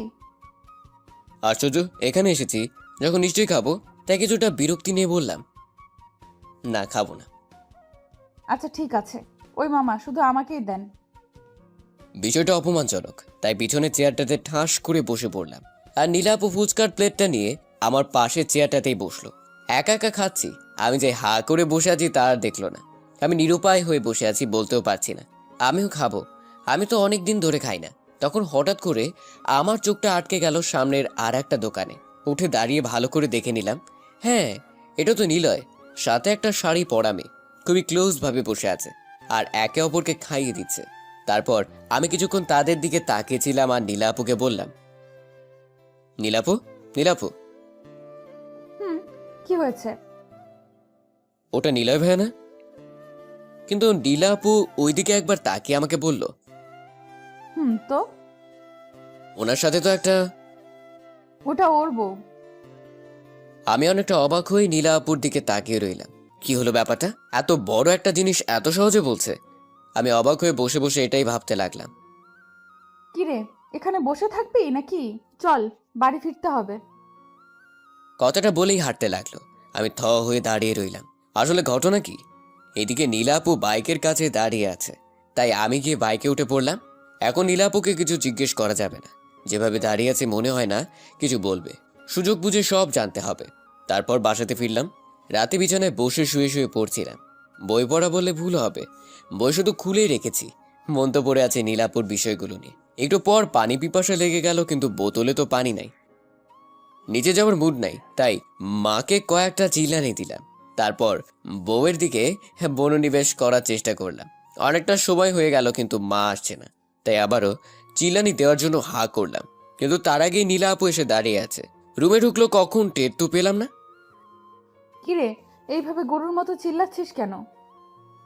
আমার কাজ ছিল তাই আম্মুকে ডাকছিলাম, কিন্তু আপনাকে তো ডাকিনি। আপনি আসলেন যে? কাকিমা রান্না করতেছে, কি বলার আছে আমাকে বল। ওই মানে, আসলে খাওয়ার পানি শেষ হয়ে গেছে তাই জন্য ডাকছিলাম। কি, এই সাধারণ একটা কাজের জন্য তুই কাকিমাকে এইভাবে ডাকছিলি? নিজে গিয়েই তো আনতে পারিস। তো কি হয়েছে, আমার তো নিচে যেতে ইচ্ছে করছিল না, তাই মাকে ডাকছিলাম। আর আপনার যদি অসুবিধা হয় তো আপনাকে এনে দিতে হবে না আম্মু। ওই চুপ, বোতল দে। এই যে এখানে আছে। তারপর বোতল সেটা নিয়ে চলে গেল। একটু পর আবার আসলো নীলা আপু। এই নে তোর পানির বোতল। তখন আমি বই থেকে মুখ তুলে দেখি নীলা আপু আমার দিকেই তাকিয়ে আছে। আমি বললাম, কিছু কি বলবেন? না। পরক্ষণে আবার নীলা আপু বলে উঠল, অ্যাটলিস্ট একটা ধন্যবাদ তো দিতে পারতিস নাকি? কেন? কেন মানে, আমি এত কষ্ট করে পানি এনে দিলাম, একটা ধন্যবাদ তো দেওয়া উচিত, তাই না? ও, ধন্যবাদ। তারপর আমি আবারও বইয়ের দিকে চোখ দিলাম। তখন নীলা আপু আবারও বলে উঠল, আচ্ছা কি পড়ছিস? বই। সেটা তো আমিও দেখতে পাচ্ছি। তাহলে জিজ্ঞেস করছেন কেন? আজব তো, এভাবে কথা বলছিস কেন? আমি আবার কিভাবে কথা বললাম? ধুর। বিরক্তি নিয়ে রুম থেকে চলে গেল। আমি বসে বসে মুচকি মুচকি হাসতে লাগলাম। হ্যাঁ, যাক, প্রতিশোধ ঠিকঠাক ভাবে নেওয়া গেছে। এখন বুঝবে ফুচকার দোকানে আমার কেমন লাগছিল। কেন জানি না, খুব মজা লাগছে। আর নিজেকে ধরে রাখতে পারলাম না। বিছানার উপর উঠে নাচানাচি শুরু করে দিলাম। হঠাৎ করে দরজার দিকে চোখ পড়তেই কাঠ হয়ে গেলাম। নীলা আপু অবাক হয়ে চোখ বড় করে আমার দিকে তাকিয়ে আছে। নীলা আবার এখানে কি করতে এলো? আমি আবার বিছানার উপর চুপ করে বসে পড়লাম। তার বইটা হাতে নিয়ে ওটাতেই মুখ গুজলাম। গাটা একটু কাত করে দেখলাম নীলা আপু একদম বিছানার ধারে এসে দাঁড়িয়ে আছে। তাকে দেখি মুখে আবার মুচকি হাসি। যেটা ভয় ছিল ঠিক সেটাই হলো। নীলা আপু আমাকে জিজ্ঞেস করলো, লাবিব, তুই এতক্ষণ কি করছিলি রে? কই না তো, কিছু না। আচ্ছা তাই? আপনি আবার এখানে কি করতে আসছেন? তোর মা পাঠালো, নিচে গিয়ে খাবার খেতে বলেছে, নাকি খাবারটাও উপরে এনে দিয়ে যাব? না থাক, আমি নিচে গিয়েই খাবো। আপনি যান, আমি আসছি। ঠিক আছে আয় তাহলে। আর শোন, নেক্সট টাইম দরজাটা লাগিয়ে নিস, কেন? কারণ এরকম নাচ দেখে মানুষ হার্ট অ্যাটাক করতে পারে। কথাটা বলে উচ্চস্বরে হাসতে হাসতে চলে গেল। আমাকে এরকম একটা অপমান করবে ভাবতেই পারিনি। কিন্তু এরকম হৃদয় কাড়া হাসি শুনে কেউ আর রাগ করে থাকতে পারে না, কেউই না। যাই হোক, আমি খাবার টেবিলে আসতেই দেখি নীলা আপু খাবার টেবিল ছেড়ে উঠে যাচ্ছে, আর বাকিরা সবাই অট্টহাসি দিতে ব্যস্ত। অতঃপর এখানে কি হচ্ছে বোঝার চেষ্টা করলাম, কিন্তু কিছু বুঝতে না পেরে টেবিলে গিয়ে বললাম, জেঠিমা, আমাকে খাবার দিতেই দাদু জিজ্ঞেস করলো, তা দাদু ভাই, তোমার পরীক্ষা যেন কবে থেকে? এই তো পরের সোমবারে। ও, তাহলে তো আর কয়েকটা দিন মাত্র। তো প্রস্তুতি কেমন? জি, মোটামুটি ভালোই। তা পরীক্ষা শেষ হবে কবে? কোনো রকম সমস্যা না হলে মোটামুটি 15 দিন। আচ্ছা, তাহলে তো খুবই ভালো হয়। এরপর দাদু বাবা আর জেঠুকে উদ্দেশ্য করে বলল, তোরা তাহলে সব কিছু তৈরি করা শুরু কর এখন থেকেই। আর তো মাত্র কটা দিন। ক্যাটারিং নিয়ে তোদের চিন্তা করতে হবে না, ওটা আমার বন্ধু মালেক দেখে নিবে। ওর অনেক ভালো জানাশোনা লোক আছে। তোরা বরং অন্যান্য দিকটা দেখ, আমি নেমন্তন্নের দিকটা দেখছি। বাবা আর জেঠু মাথা ঝাঁকালো। আমি অবাক হয়ে দাদুকে জিজ্ঞেস করলাম, বাসাতে কি কোনো অনুষ্ঠান আছে দাদু?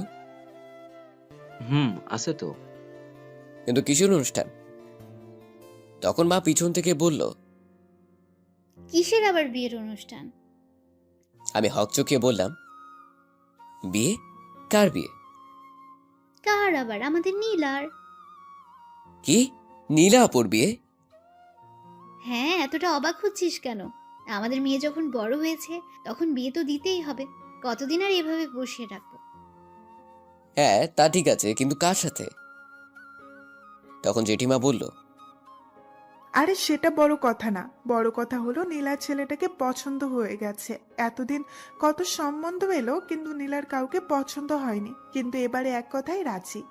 আর নীলাকেও ছেলের মা বাবার খুব পছন্দ হয়েছে। তারা চাইছে যত দ্রুত সম্ভব নীলাকে তাদের ছেলের বউ করে নিতে। আর ছেলে? তুই ছেলে নিয়ে পড়ে আছিস কেন? তার মানে ছেলেরা কি নীলা আপুকে পছন্দ হয়েছে?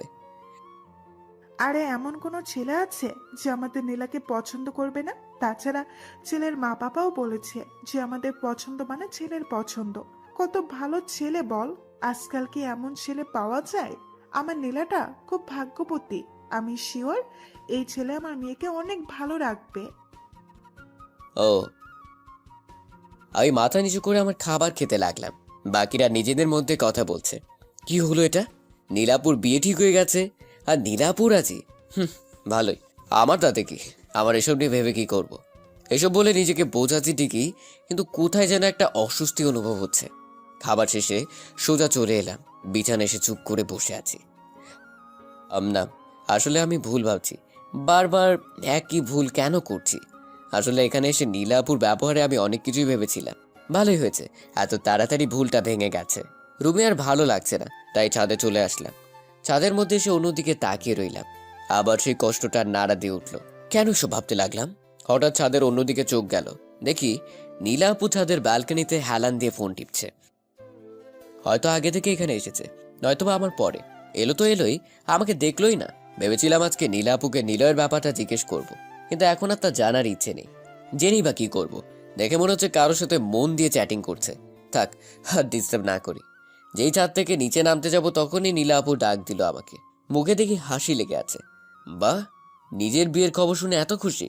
নীলা আপু আমার কাছে এসেই হাসি মুখে জিজ্ঞেস করলো, কিরে, ছাদে কখন এলি? আবার চলেও যাচ্ছিস? এই তো হাওয়া খেতে এসেছিলাম। হাওয়া খাওয়া হয়েছে তাই রুমে যাচ্ছি, অনেক পড়া আছে।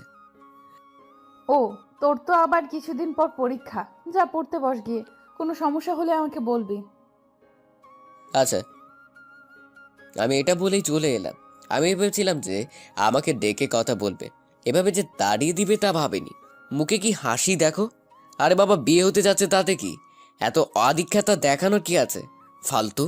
শেষ পরীক্ষাটা দিয়ে এসে দেখি বাড়িতে লোকজনের অভাব নেই, সবাই কাজ করছে, বাড়িটা সুন্দর করে সাজানো হচ্ছে আর কি। আর নানা রঙের বাতি দিয়ে সাজানো হচ্ছে। এই বাড়িটা বিয়ে বলে কথা। আমি এদিক ওদিক তাকিয়ে নিজের রুমে যাচ্ছিলাম। সবাই দিকে খুব ব্যস্ত। আমি কারো নজরে পড়লাম না। মনে হয় আজকে আমার শেষ পরীক্ষা ছিল, কিন্তু মনে হচ্ছে এমন কেউ এই বাসাতে নেই যে আমার পরীক্ষা কেমন হলো তা জিজ্ঞেস করবে। আমি নিজের রুমে এসে চুপচাপ বসে রইলাম। কিছুক্ষণ বসে থাকার পর আর ভালো লাগছে না, তাই ভাবছি যাই ছাদে যাই, যদি একটু ভালো লাগে। কিন্তু বাইরে এসে দেখি ছাদে এক প্রকার জলসা চলছে। সবাই মিলে আড্ডা দিচ্ছে আর হাসাহাসি করছে। সবার মাঝখানে বসে আছে নীলা আপু। সেও সবার সাথে হাসছে। নীলা আপুর হাসির শব্দটা বরাবরই সুন্দর। সবার হাসির মাঝেও এই হাসিটা আলাদা করা যায়। কিছুক্ষণ সেখানে তাকিয়ে থেকে আবার নিজের রুমে চলে এলাম। এখন কি শান্তিতে ছাদেও যেতে পারবো না? রুমে এসে গালে হাত দিয়ে বসে আছি। মেজাজটাই খারাপ হয়ে যাচ্ছে বসে থাকতে থাকতে। ক্ষুধাও লাগছে অনেক। আসলে দুপুরে কিছু খাইনি। ক্ষুধার সহ্য করতে না পেরে নিচে চলে এলাম। নিচে এসেই আম্মুকে পেয়ে গেলাম। কার সাথে জানি কথা বলছে, তাই তার পাশে গিয়ে দাঁড়ালাম আর বলতে লাগলাম, মা মা মা ওই আন্টিটার সাথে কথা বলছে।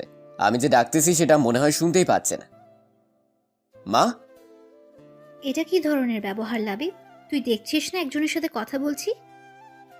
কিন্তু মা আমার খিদে। আমার কথাটা শোনার আগে আম্মু সেই আন্টির সাথে কথা বলতে বলতে হেঁটে চলে গেল। আর আমি হা হয়ে তাকিয়েছিলাম। এমনটাও আমার সাথে হবার ছিল? এতদিন আম্মু খাবার নিয়ে আমার পিছু পিছু ঘুরতো, আর আজকে আমি নিজে থেকে যাচ্ছি তবুও পাচ্ছি না। মনে হচ্ছে না এটা আমার নিজের বাড়ি আর বাড়ির মানুষগুলো আমার আপনজন। সবাই আজকে এতটা ব্যস্ত যে আমাকে ভুলেই গেছে। কিছুক্ষণ ছন্নছাড়া হয়ে এদিক সেদিক ঘুরলাম, যদি আমার মুখ দেখে কারোর মায়া হয় আর কি। না, একে তো খালি পেট, তার উপর আবার এই কোলাহল, ভালো লাগছিল না। তাই আমার নিজের রুমে চলে এলাম। তখন হঠাৎ লাবিব, নীলাপুর কণ্ঠ শুনে হকচকিয়ে উঠে বসে পড়লাম। উঠেই নীলাপুর দিকে হা করে তাকিয়েছিলাম।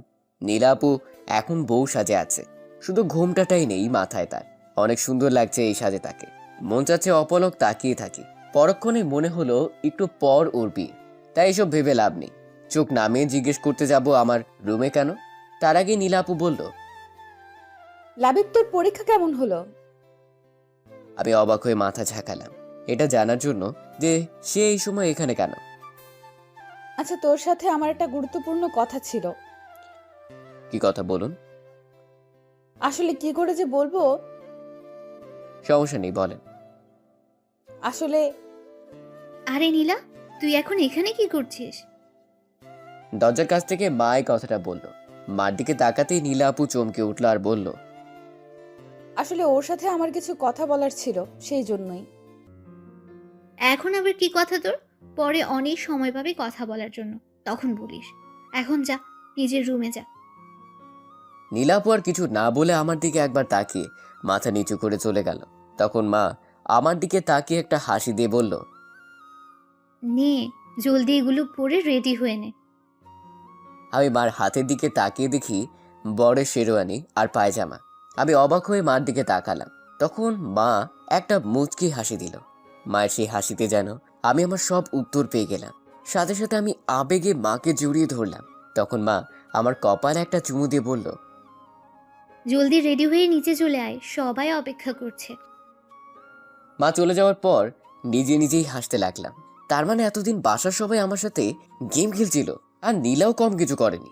আমি এতদিন বোকার মতো অসহায় হয়ে সবকিছু সহ্য করে গেছি। এখন আমি নীলার পাশে বরের বেশে বসে রয়েছি। কখনো ভাবতেও পারিনি এই দিনটা আসবে। অন্যান্য লোকেরা আমাদের সামনে বসে আছে আর আমার নিকটে বসে আছে কাজী। এক ধরনের অসাধারণ অনুভূতি হচ্ছে। স্বপ্নের ভাবতে পারিনি নীলা আর আমার বিয়ে হবে। কাজী সাহেব নিজের কাজ করে যাচ্ছেন। অবশেষে বিয়ের কাজটা ঠিকভাবে সম্পন্ন হলো। সবাই নীলাকে ঘরে নিয়ে যায়। একটু পর দাদু কাছে এলো আমার, আর নানা কথা বলতে লাগলো। আমি শুনেই যাচ্ছি। কিছুক্ষণ পর বিরক্ত হয়ে গেলাম। বুড়ো কথা বলছে তো বলেই যাচ্ছে। অবশেষে বুড়োর কথা থেমেছে। রাত 12টা বাজে। আমি দৌড়ে নীলার ঘরের সামনে গেলাম। মানে এটাই এখন আমাদের বাসর ঘর। আমি দরজার সামনে এসেই কয়েকটা বড় বড় নিঃশ্বাস ছাড়লাম। কয়েক সেকেন্ডেই যেন হার্টবিট ডাবল হয়ে গেছে। বুকটা ধড়ফড় করছে। যাই হোক, সাহস করে দরজা খুলতে গেলাম। কি, দরজা তো খুলছে না। মনে হয় ভিতর থেকে লক করা। কিন্তু বাসর ঘরে তো বরের ঢোকার আগে দরজা লক হয় না। আবার চেষ্টা করলাম, কিন্তু দরজা খুলছে না। তাই বাধ্য হয়ে দরজায় টোকা দিলাম। বেশ কিছুক্ষণ অপেক্ষা করার পর দরজাটা খুলে গেল। দরজার একটু ফাঁক হতেই আমি ভিতরে ঢুকে পড়লাম। গিয়েই হা করে দাঁড়িয়ে রইলাম। আমার বউ গেল কই?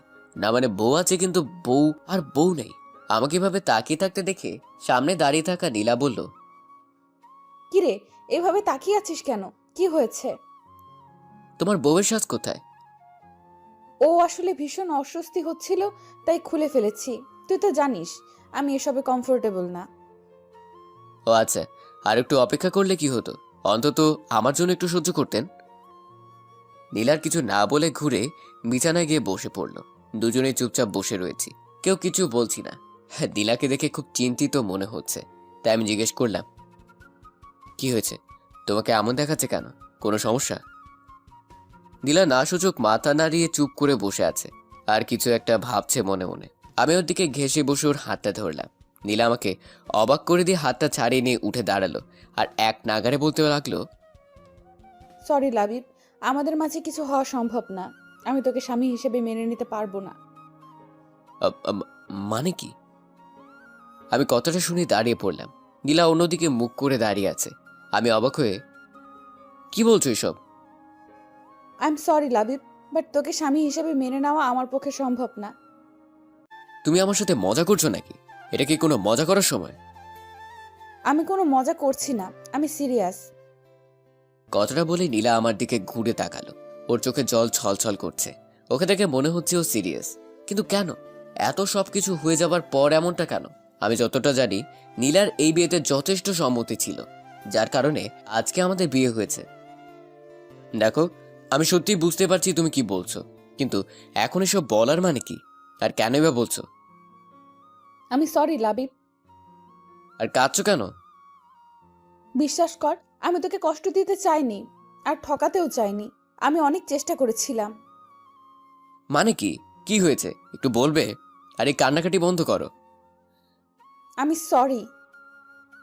বুঝতে পারছি না আমি কি করব। এখন তো আমার কাঁদা উচিত, কিন্তু এ কেন কাঁদছে? তখন নীলা চোখ মুছতে মুছতে বলল, তোর মনে আছে বিয়ে হওয়ার আগে তোর রুমে গিয়েছিলাম? আছে। তুমি কিছু একটা বলতে চাইছিলে, কিন্তু আম্মু আশায় আর বলতে পারোনি। হ্যাঁ, আসলে নিলয়। কি আবার ওই নিলয়? এখানে আবার নিলয় কোথা থেকে আসলো? নিলয় এখন হসপিটালে আছে। ও, খুবই দুঃখজনক। কিন্তু হসপিটালে থাকার সাথে আমাকে না মেনে নেওয়ার কি কারণ? কারণ আছে। কি কারণ? আজকে ও শুধু হসপিটালে আমার কারণেই আছে। আমার কারণেই ওর অ্যাক্সিডেন্ট হয়েছে। তোমার কারণে মানে? নিলয় আমাকে এখন ভালোবাসে, আরও চায়নি আমি বিয়ে করি, কিন্তু এক মিনিট, কিসের ভালোবাসা? নিলয় কে হয় তোমার বিয়ে নিয়ে কথা বলার? ও নিজেই তো বিবাহিত। না, নিলয় বিয়ে করেনি। বিয়ে করেনি মানে? তুমি তো বলেছিলে ও বিয়ে করেছে। আর বিয়ে যদি না করে থাকে, তাহলে ওই মেয়েটা কে ছিল? আসলে ব্যাপারটা একটু জটিল। নিলয়ের একটা যমজ ভাই আছে, যার নাম নীল। আমিও সেটা জানতাম। কিছুদিন আগে নিলয় জানিয়েছিল, কিন্তু আমি বিশ্বাস করিনি। বিশ্বাস করলে হয়তো আজকে এত কিছু হতো না। কথাটা বলেই আবার কান্না শুরু করলো। আমার নীলের যমজ ভাইয়ের কথা শুনে কেমন যেন জট বেঁধে গেল। তখনই আমি বললাম, তার মানে তুমি বলতে চাচ্ছ ওই মেয়েটা নীলের বউ আর নিলয়ের ভাবি? আমি প্রথমে নিলয় আর ওর ভাবিকে একটা রেস্টুরেন্টে দেখেছিলাম। নিলয়ের সাথে অন্য মেয়েকে দেখে আমার রাগ উঠে যায়, তাই আমি ওদের সামনে যাই আর জিজ্ঞেস করি যে এই মেয়েটাকে। তখন নিলয় কোনো উত্তর দেয়নি। তখন ওর সাথে থাকা মেয়েটা মানে ভাবি বলেছিল নিলয় নাকি ওর স্বামী। কিছুদিন আগেই ওদের বিয়ে হয়েছে। নিলয়ের বিয়ের কথাটা যেন আমার বিশ্বাসই হচ্ছিল না। আমি বারবার নিলয়কে জিজ্ঞেস করার পরও কোনো উত্তর দিচ্ছিল না। তাই আমি ধরেই নিয়েছিলাম যে নিলয় আমাকে ঠকিয়ে বিয়ে করে নিয়েছে, যার কারণে আমি ওর সাথে সব যোগাযোগ বন্ধ করে দিই। ও আমার সাথে দেখা করার অনেক চেষ্টা করেছিল। ওর প্রতি এত ঘৃণা সৃষ্টি হয়েছিল যে আমি দেখা করিনি। তাহলে কি করে জানলে ওটা ওর ভাবি ছিল? আর যদি ওর ভাবি ছিল, তাহলে তাকে কেন স্বামী ভাবতো? নিশ্চয়ই মেয়েটা জানতো তারা জমজ ছিল। বলছি, কালকে কিছু জিনিস কেনার জন্য শপিং মলে যাই। এখানেই নিলয়ের মুখোমুখি হই, তাই বাধ্য হয়েই ওর কথা আমাকে শুনতে হয়েছিল। আসলে নিলয়ের ভাই নিলয় বাইরে থেকে লেখাপড়া করেছে। ওখানে থাকতেই নাকি ওর ভাইয়ের একটা মেয়ের সাথে রিলেশন হয়। দেশে আসার পরেই ওদের বিয়ে হয়। কিন্তু বিয়ের কয়েকদিন পর নাকি নীল মারা যায়। আর ওই মেয়ে নীলের মৃত্যুতে মেন্টালি ডিসেবল হয়ে পড়ে। আর নিলয়কে তার স্বামী ভাবতে শুরু করে দেয়। ডাক্তারের কথা অনুসারে নিলয় নীল হিসাবে অভিনয় করে যাচ্ছে ওর ভাবিকে সুস্থ করতে। ওই দিন আমি নিলয়ের কোনো কথাই বিশ্বাস করিনি, কারণ নিলয় আমাকে কখনো ওর যমজ ভাইয়ের কথা বলেনি। আসার সময় ওকে আমি আমার বিয়ের কথা বলে দিয়েছিলাম আর আমাকে ডিস্টার্ব করতে বারণ করেছি। আর আজকে অন্য একটা নাম্বার থেকে নিলয় আমাকে ফোন দেয়, আমাকে অনেক বোঝানোর চেষ্টা করে, কিন্তু আমি ফোন রেখে দেই। তারপর আমার ফোনে অনেকগুলো ছবি আসে নিলয়ের নাম্বার থেকে। এই দেখ। বলেই নীলা আমার দিকে ফোনটা এগিয়ে দিল। ছবিগুলো দেখে বুঝলাম এগুলো নীলের বিয়ের ছবি। সেখানে নীল আর নিলয় দুজনই আছে। ছবিগুলো দেখে আমি নীলাকে বললাম, যখন জেনে গেছিলে নিলয় তোমাকে ঠকায়নি, তাহলে আমাকে বিয়ে করলে কেন? না করে দিলে তো সব শেষ হয়ে যেত। আর তুমি এখন বলছো? আমি কি করব ঠিক বুঝতে পারছিলাম না তো। এত কম সময়ের মধ্যে এত কিছু হয়ে গেল যে আমি তো এটা তোকে জানাতেই তখন তোর রুমে গিয়েছিলাম, আর বলে উঠতে পারিনি, আর অন্য কাউকে বলার সাহস পাচ্ছিলাম না। ওয়াও! আমি সরি লাবিব, আমাকে ক্ষমা করে দে। এইটুকু বলেই আবার কাঁদতে লাগলো। আর আমি চুপ করে বসে রইলাম। হাসি পাচ্ছে খুব আমার। ও আমার ভাগ্যের উপর কি ভুল করেছিলাম যে আমাকে তার মাসুল দিতে হচ্ছে? হয়তো নীলাকে ভালোবাসাটাই আমার সব থেকে বড় ভুল ছিল। আমার না খুব ভয় করছে, নিলয়ের না কিছু। নীলার কথাটা শুনে রাগ উঠে গেল। যদিও সে কেঁদে কেঁদে কথা বলছে, কথা শুনে মনে হচ্ছে সব খাবার ওর আর নিলয়েরই হয়েছে, আর আমার সাথে কিচ্ছুই হয়নি। আমার জীবনটা শেষ করে দিল এই মেয়েটা, আর এখন বসে বসে অন্যের জন্য কান্না করছে। হঠাৎ করেই নীলার ফোনটা বেজে উঠলো। তারপর নীলা ফোনটা রিসিভ করলো। আমি যেটুকু বুঝলাম, নীলা এখন আউট অফ ডেঞ্জার। নীলাকে এখন দেখে মনে হচ্ছে ও অনেকটাই নিশ্চিন্ত। হাসি মুখে চোখের পানি মুছতে মুছতে ওয়াশরুমে চলে গেল। আর আমি নিজের জায়গাতেই বসে রইলাম। আমার মনের ভিতর যে কি ঝড় বইছে তা আমি বলে বোঝাতে পারবো না। কিছুক্ষণ পর নীলা বেরিয়ে এসে আর জিজ্ঞেস করলো, লাবিব, তুই ঠিক আছিস? কিরকম হাস্যকর একটা প্রশ্ন। আমার সাথে এত কিছু করে এখন বলছে আমি ঠিক আছি কিনা। আমি ঠিক আছি। আমার আবার কি হবে? তাহলে তোকে এমন দেখাচ্ছে কেন? আমি কিছু না বলেই দরজার দিকে পা বাড়ালাম। পেছন থেকে নীলা বলে উঠলো, কোথায় যাচ্ছিস তুই? আমার খুব ঘুম পাচ্ছে, তাই ঘুমাতে যাচ্ছি। তাহলে ওইদিকে কোথায় যাচ্ছিস? কই ঘুমাবি তুই? আমার রুমে। কেন? কেন আবার? এটা তো তোমার রুম। একটু পর তুমি এটাই বলবে যে তুই আমার সাথে ঘুমাতে পারবি না, তাই আমি নিজে থেকেই চলে যাচ্ছি। তুই এভাবে কথা বলছিস কেন? কেউ যদি জানতে পারে তুই অন্য রুমে ঘুমিয়েছিস, তাহলে সবাই কি ভাববে? যেটা ভাবার সেটাই ভাববে, আর এখানে কে কি ভাবলো তাতে কি আসে যায়? আজ হোক বা কাল হোক, সবাই তো জানতেই পারবে। লাবিব, আমি সত্যিই অনেক সরি। তোর সাথে যা হয়েছে তা ঠিক নয়। বিশ্বাস কর, আমি বুঝতে পারছি তোর ভিতরে কি চলছে। এই মুহূর্তে নীলার এইরকম কথাগুলো শুনতে কষ্ট হচ্ছে, খুব রাগও হচ্ছে ওর উপর। তাই নীলার কোনো কথা না শুনে আবার দরজার দিকে পা বাড়াতেই নীলা পেছন থেকে হাত টেনে ধরলো। নীলা আমার হাত ধরতে এতক্ষণে দমিয়ে রাখা রাগটা বেরিয়ে গেল, তাই ঘুরে একটা থাপ্পড় মেরে দিলাম। নীলা থাপ্পড়টা সামলে ওঠার আগেই ওকে দেয়ালের সাথে চেপে ধরলাম। হঠাৎ করে নীলা আমার এমন রাগ দেখে ভয় চুপসে গেল। ভয়ত কণ্ঠে বলল, কি করছিস তুই? তোমার আমাকে কি মনে হয় পুতুল? যখন যা ইচ্ছে তখন আমার সাথে তাই করবা, আর আমি সবকিছু চুপচাপ মেনে নিব? আমি সরি। আর কি বলবো, কিছুই বলার নেই। তাই নীলাকে ছেড়ে দিয়ে ব্যালকনিতে চলে এলাম। বাইরে অনেক ঠান্ডা বাতাস বইছে, আর কিছুক্ষণ পর বৃষ্টি শুরু হলো। বাতাসের ঝটকায় বৃষ্টির ফোঁটা আমার পুরো শরীর এসে পড়ছে। অন্য সময় হলে দৌড়ে এতক্ষণে রুমে চলে যেতাম, কিন্তু আজ এখানে দাঁড়িয়ে দাঁড়িয়ে ভিজছি। খুব ভালো লাগছে এখানে দাঁড়িয়ে থাকতে। যতবারই নীলাকে নিজের করে নেওয়ার চেষ্টা করছি, ততবারই এমন হয়েছে। আমার সব ভাবনা চিন্তা আশা আকাঙ্ক্ষা বরাবরই ভেঙে গেছে। হঠাৎ খেয়াল হলো নীলা পেছন থেকে ডাকছে, এই লাবিব, এইভাবে দাঁড়িয়ে আছিস কেন? ভিজে যাচ্ছিস তো। ভেতরে আয়। কি বললাম শুনতে পাচ্ছিস না? আমি ঘুরে দাঁড়াতেই নীলা আমার হাত ধরে রুমের মধ্যে নিয়ে গেল। এতক্ষণে আমার খেয়াল হলো যে আমার মাথা আর সামনের দিকটা বৃষ্টিতে ভিজে একাকার হয়ে গেছে। তখন নীলা বলছে, দেখেছিস কি অবস্থা করেছিস? ভেজে তো একাকার হয়ে গেছিস। আমি এতগুলো ডাক দিলাম, তুই যেন শুনতেই পেলি না। ইস, কি অবস্থা! এখন যদি জ্বর এসে পড়ে তখন কি করবি? তুইও না, দাঁড়া, আমি তোয়ালেটা আনছি। ও তোয়ালে এনে আমার মাথা মুছে দিল। আমি শুধু অবাক হয়ে ওর দিকে তাকিয়ে রইলাম। তারপর ও বলল, নে, এবার ওয়াশরুমে গিয়ে জলদি চেঞ্জ করে নে, তা না হলে পরে সমস্যা হবে। তারপর আমি চেঞ্জ করে বাইরে আসতে নীলা বলল, যা, এখন গিয়ে বিছানায় শুয়ে পড়। কিন্তু আমি তা না করে নীলার মুখের দিকে তাকিয়ে বসে রইলাম। এটুকু সময়ের মধ্যে কি করে স্বাভাবিকভাবে কথা বলছে আমার সাথে। তারপর নীলার ডাকেই বিছানায় আসলাম। বিছানায় আসার পর আশেপাশে খুব সুন্দর করে সাজানো হয়েছে খাটটা দেখতে পেলাম। আমি সাথে সাথে খাট থেকে নেমে পড়লাম। আমাকে এভাবে নামতে দেখে নীলা বলল, কি রে, নেমে পড়লি কেন? ঘুমাবি না? আমার ঘুম নিয়ে আপনাকে চিন্তা করতে হবে না। মানে হঠাৎ করে কি হলো তোর? কিছু না। আর আপনার খাটে আপনি ঘুমান, আমার ঘুম নিয়ে আপনাকে মাথা খাটাতে হবে না। তাহলে তুই কোথায় ঘুমাবি? চিন্তা করবেন না, আমি এখন বাইরে গিয়ে আপনাকে কোনো রকম বিপদে ফেলবো না। এরপর আমি সামনের সোফাতে গিয়ে শুয়ে পড়লাম। নীলাও আমার কথা শুনে চুপ করে দাঁড়িয়ে আছে।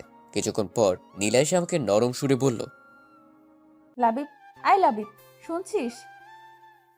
বলেন, কি বলবেন? তুই কি আমার উপর রেগে আছিস? না। দেখ, আমি তোকে কষ্ট দিতে চাইনি, কিন্তু কি থেকে কি হয়ে গেল। আমার ঘুম পেয়েছে, দয়া করে ঘুমোতে দিন। কথাটা বলে আমি অন্যদিকে মুখ করে ঘুমিয়ে পড়লাম।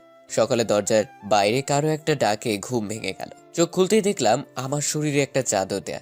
আমি বুঝলাম নীলা দিয়েছে। তখন নীলার দিকে চোখ পড়তেই দেখি ও এইমাত্র ঘুম থেকে উঠল। তড়িঘড়ি করে দরজা খুলতে গেল। আমি আবার আমার মতো চোখ বন্ধ করে শুয়ে রইলাম।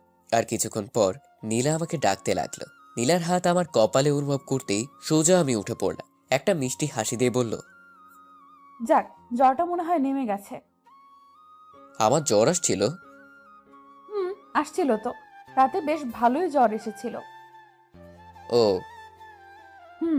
রাতেই বুঝেছিলাম যে তোর জ্বর আসবে, তাই আর ঘুমোইনি। কেন ঘুমোনি কেন? আমি ঘুমালে তোর জ্বরটা কি কমতো নাকি? আমার জন্য আপনাকে রাত জাগতে বলেছি নাকি? এছাড়া এই জ্বর আমার কাছে নতুন কিছু না। আরে, এটা কি ধরনের কথা? তোকে ওভাবে কষ্ট পেতে দেখবো নাকি? ও আচ্ছা, আমার কষ্ট নিয়ে আপনি এতটা ভাবেন? অনেক ধন্যবাদ আপনাকে। নীলা আমার কথার খোঁচাটা বুঝতে পেরে চুপ করে মাথা নিচু করে বলল, এভাবে বলছিস কেন? আমি তো ইচ্ছে করে তোর সাথে এমনটা করিনি। তো একবারও বলিনি আপনি ইচ্ছে করে এমনটা করেছেন। এটা আমার ভাগ্যে ছিল, আপনার কোনো দোষ নেই। লাবিব দেখ, আমরা চাইলে কিন্তু ব্যাপারটা সহজ করতে পারি। আপনার কাছে এই ব্যাপারটা যতটা সহজ মনে হচ্ছে, আমার কাছে এই ব্যাপারটা ততটাই কঠিন। অবশ্য আপনি এটা বুঝবেন না, বুঝলে হয়তো এমনটা আমার সাথে হতো না। লাবিব, আপনি চিন্তা করবেন না, আর আপনি নিশ্চিন্ত থাকতে পারেন যে আমি আপনাকে কখনো আটকাবো না, আর আটকানোর চেষ্টাও করব না। আপনি যখনই চান তখনই আপনি নিলয়ের কাছে যেতে পারেন। আর একটা কথা, ভবিষ্যতে আমার প্রতি আর দয়া দেখাতে আসবেন না, ওইটা আরো বেশি কষ্ট দেয়। নীলা কিছু বলতে চাচ্ছিল, কিন্তু আমি সোজা ওয়াশরুমে চলে আসলাম। ফ্রেশ হয়ে আসতে নীলা বলল, আমাদের নিচে যেতে বলে গেছে, তুই দাঁড়া, আমি আসতেছি। তারপর নাস্তা করে ড্রয়িং রুমে বসে আছি বাকি সবার মতো। বাকি সবে বলতে দাদু আর জেঠুই বসে আছে। বাবা অফিসের জন্য বেরিয়ে গেছেন। আমি ফোন টিপছিলাম। বেশ কিছুক্ষণ পর দুদু আমাকে বলে উঠল, তা দাদু ভাই, কালকে তো তোমার পরীক্ষা ছিল। হুম। আসলে কালকে সব কিছু নিয়ে ব্যস্ত থাকার কারণে তোমাকে জিজ্ঞেস করতেই পারিনি। তা কেমন হয়েছে পরীক্ষা? ভালোই। দাদু ভাইয়ের মনটা খারাপ নাকি? কেমন জানি মন মরা লাগছে, আর কথাও ঠিকভাবে বলছো না। না দাদু, তেমন কিছু না। আসলে কাল রাতে ঘুম হয়নি তাই। দাদু কথাটা শুনেই কাশতে লাগলো। জেঠু খবরের কাগজটা পড়ার জন্য বড় করে ধরলেন মুখের উপর। রোমান্টি মানে কাজের লোক চা দিতে এসেছিল। আমার কথাটা শুনে ফিক করে হাসি দিয়ে চলে গেল। আমি হঠাৎ করে সবার এমন আচরণের কোনো হেতু খুঁজে পেলাম না। তখন চায়ের কাপটা হাতে নিয়ে একটা চুমুক দিয়েছি। আবার রুমি আন্টি এসে আমাকে বলল যে নীলা নাকি আমাকে ডাকছে রুমের মধ্যে। আজব, এই মহিলা খালি হাসে কেন? এবার সোজা উপরে রুমে চলে এলাম। এসে দেখি নীলা ড্রেসিং টেবিলের সামনে বসে চুল আঁচড়াচ্ছিল। তখন আমি কাছে গিয়ে বললাম, আপনি নাকি ডাকছিলেন? আসলে আমি একটু বের হব। সেটা আমাকে এভাবে ডেকে বলার কি আছে? আপনার ইচ্ছে হয়েছে আপনি যাবেন। না, আসলে তোকেও আমার সাথে যেতে হবে। আবার কেন যেতে হবে? না, আমি তো এখন হুট করেই বাড়ির বাইরে বের হতে পারি না। তুই সাথে গেলে ভালো হতো।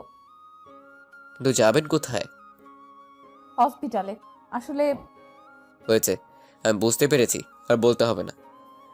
তারপর আমি রেডি হয়ে নীলার দেওয়া ঠিকানা অনুযায়ী হসপিটালে গেলাম। কিন্তু এখানে আসার পরই নীলা আমাকে অবাক করে দিয়ে আমি গাড়ি থেকে নামার আগে সে দৌড়ে হাসপাতালের ভেতরে চলে গেল। মনে হচ্ছে আমার কথা ভুলেই গেছে। নীলা চলে যাওয়ার পর আমি গাড়িতেই বসে রইলাম। ভেবেছিলাম ওর সাথে ভিতরে যাব, কিন্তু আমার সাথে যে এমন ব্যবহার করবে ভাবতেও পারিনি। যাকে আমারও ওখানে যাওয়ার কোনো শখ নেই।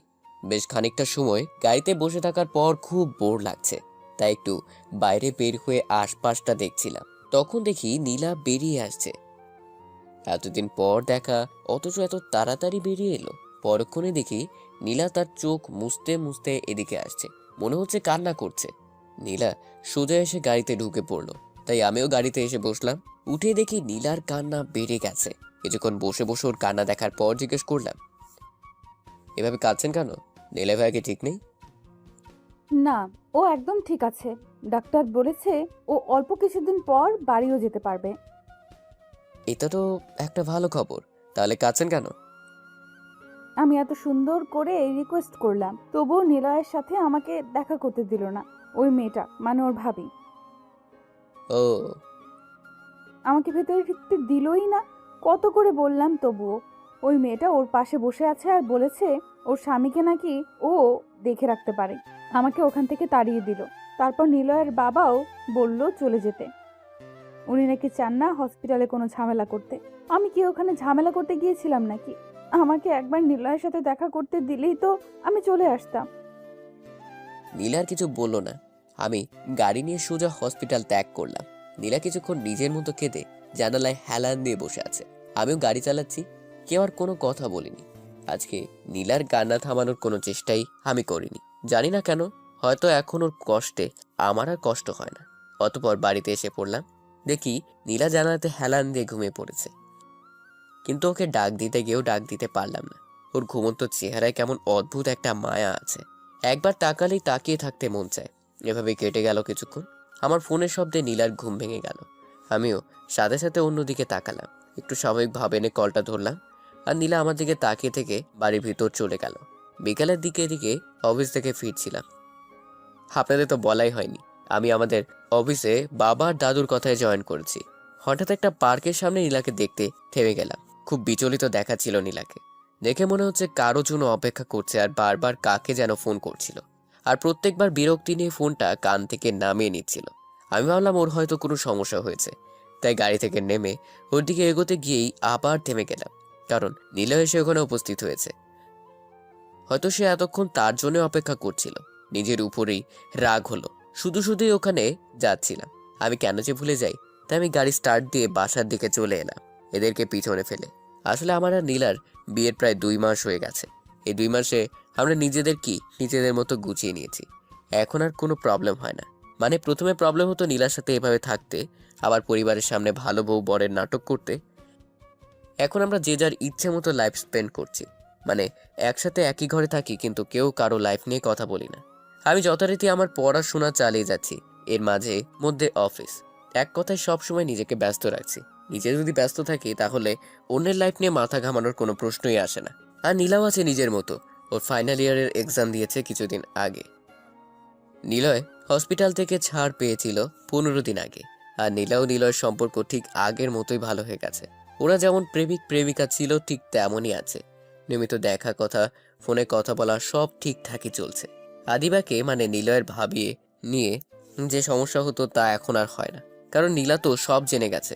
জানি না ওরা এখন কিসের অপেক্ষা করছে। বিয়ে করে নিলেই তো পারে। এতে আমি একেবারে জন্যই মুক্তি পেয়ে যেতাম। এসব নাটক আর ভালো লাগছে না। আসলে এটা পারলে ওরা এতদিনে করেই ফেলতো, কিন্তু আইনের কারণে পারছে না। আগে তো আমার থেকে ডিভোর্স নিতে হবে, আর 6 মাস না হলে ডিভোর্সটা হবে না। এক কথায় 3 জনই ঝুলে আছি সময়ের বাঁধনে। সময় শেষ হলে সবাই মুক্তি। রুমে থেকে ফ্রেশ হয়ে বিছানায় বসলাম, তখন চোখে পড়লো ফ্লোরে পড়ে থাকা কাগজের দিকে। আমি উঠে গিয়ে কাগজটা হাতে নিলাম। সেখানে কিছু লেখা আছে। তাই কাগজটা উল্টে ভাঁজ করলাম। খুলে অবাক হলাম, কারণ এটা একটা চিঠি, আর চিঠিটা নীলাকে লেখা হয়েছে। অন্যের চিঠি আমার পড়া উচিত না, তাই চিঠিটা নীলার ড্রেসিং টেবিলের উপর রেখে দিলাম। তারপর আমি আবার আগের জায়গায় এসে বসে পড়লাম। ফোনে ফেসবুকে ঢুকে নিউজ ফিড ঘাটছি, কিন্তু বারবার চোখটা ওই চিঠির দিকেই যাচ্ছে। শান্তি পাচ্ছি না কোনো মতেই। তাই আর থাকতে না পেরে চিঠিটা নিয়ে এসে পড়তে লাগলাম। লেখা ছিল, প্রিয় নীলা, কিছুদিন থেকে আমি তোমাকে একটা কথা বলবো, কিন্তু বলে উঠতে পারছি না। যদিও এটা তোমাকে এখন বলা জরুরি। যতবারই বলতে গেছি ততবারই আটকে গেছি কোনো না কোনো কারণে। আমি এটা বুঝতে পেরেছি যে আমি এই কথাগুলো তোমার সামনাসামনি বলতে পারবো না, তাই বাধ্য হয়েই এই চিঠিটি লিখেছি। আমি জানি তুমি এই চিঠিটা পড়লে হয়তোবা রাগ করবে, নয়তোবা কষ্ট পাবে। আমি আগেই সেজন্য ক্ষমা চেয়ে নিচ্ছি। আসলে কথাটা হলো, আমি মনে করি আমাদের এখন একটা সিদ্ধান্ত নিতে হবে, কিন্তু তার আগে তোমাকে কিছু জানিয়ে দেওয়া দরকার। আমার ভাই নীল ও তার বউ সম্পর্কে তুমি সবই জানো। নীলের বউ আবিদা আমাকে নীল ভাবে। জানো, আমি ভেবে পাচ্ছি না একটা মানুষ কি করে একজনকে এতটা ভালোবাসতে পারে। তার ভালোবাসার মানুষ যে আর নেই সে তা বিশ্বাস করে না। যে কয়দিন আমি হাসপাতালে থেকেছি আমি বুঝেছি যে আদিবা অতটা সহজ সরল।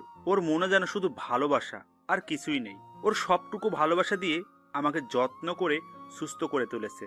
এক মুহূর্তের জন্যও সে আমাকে একা ফেলে যায়নি, সব সময় আমার পাশেই ছিল।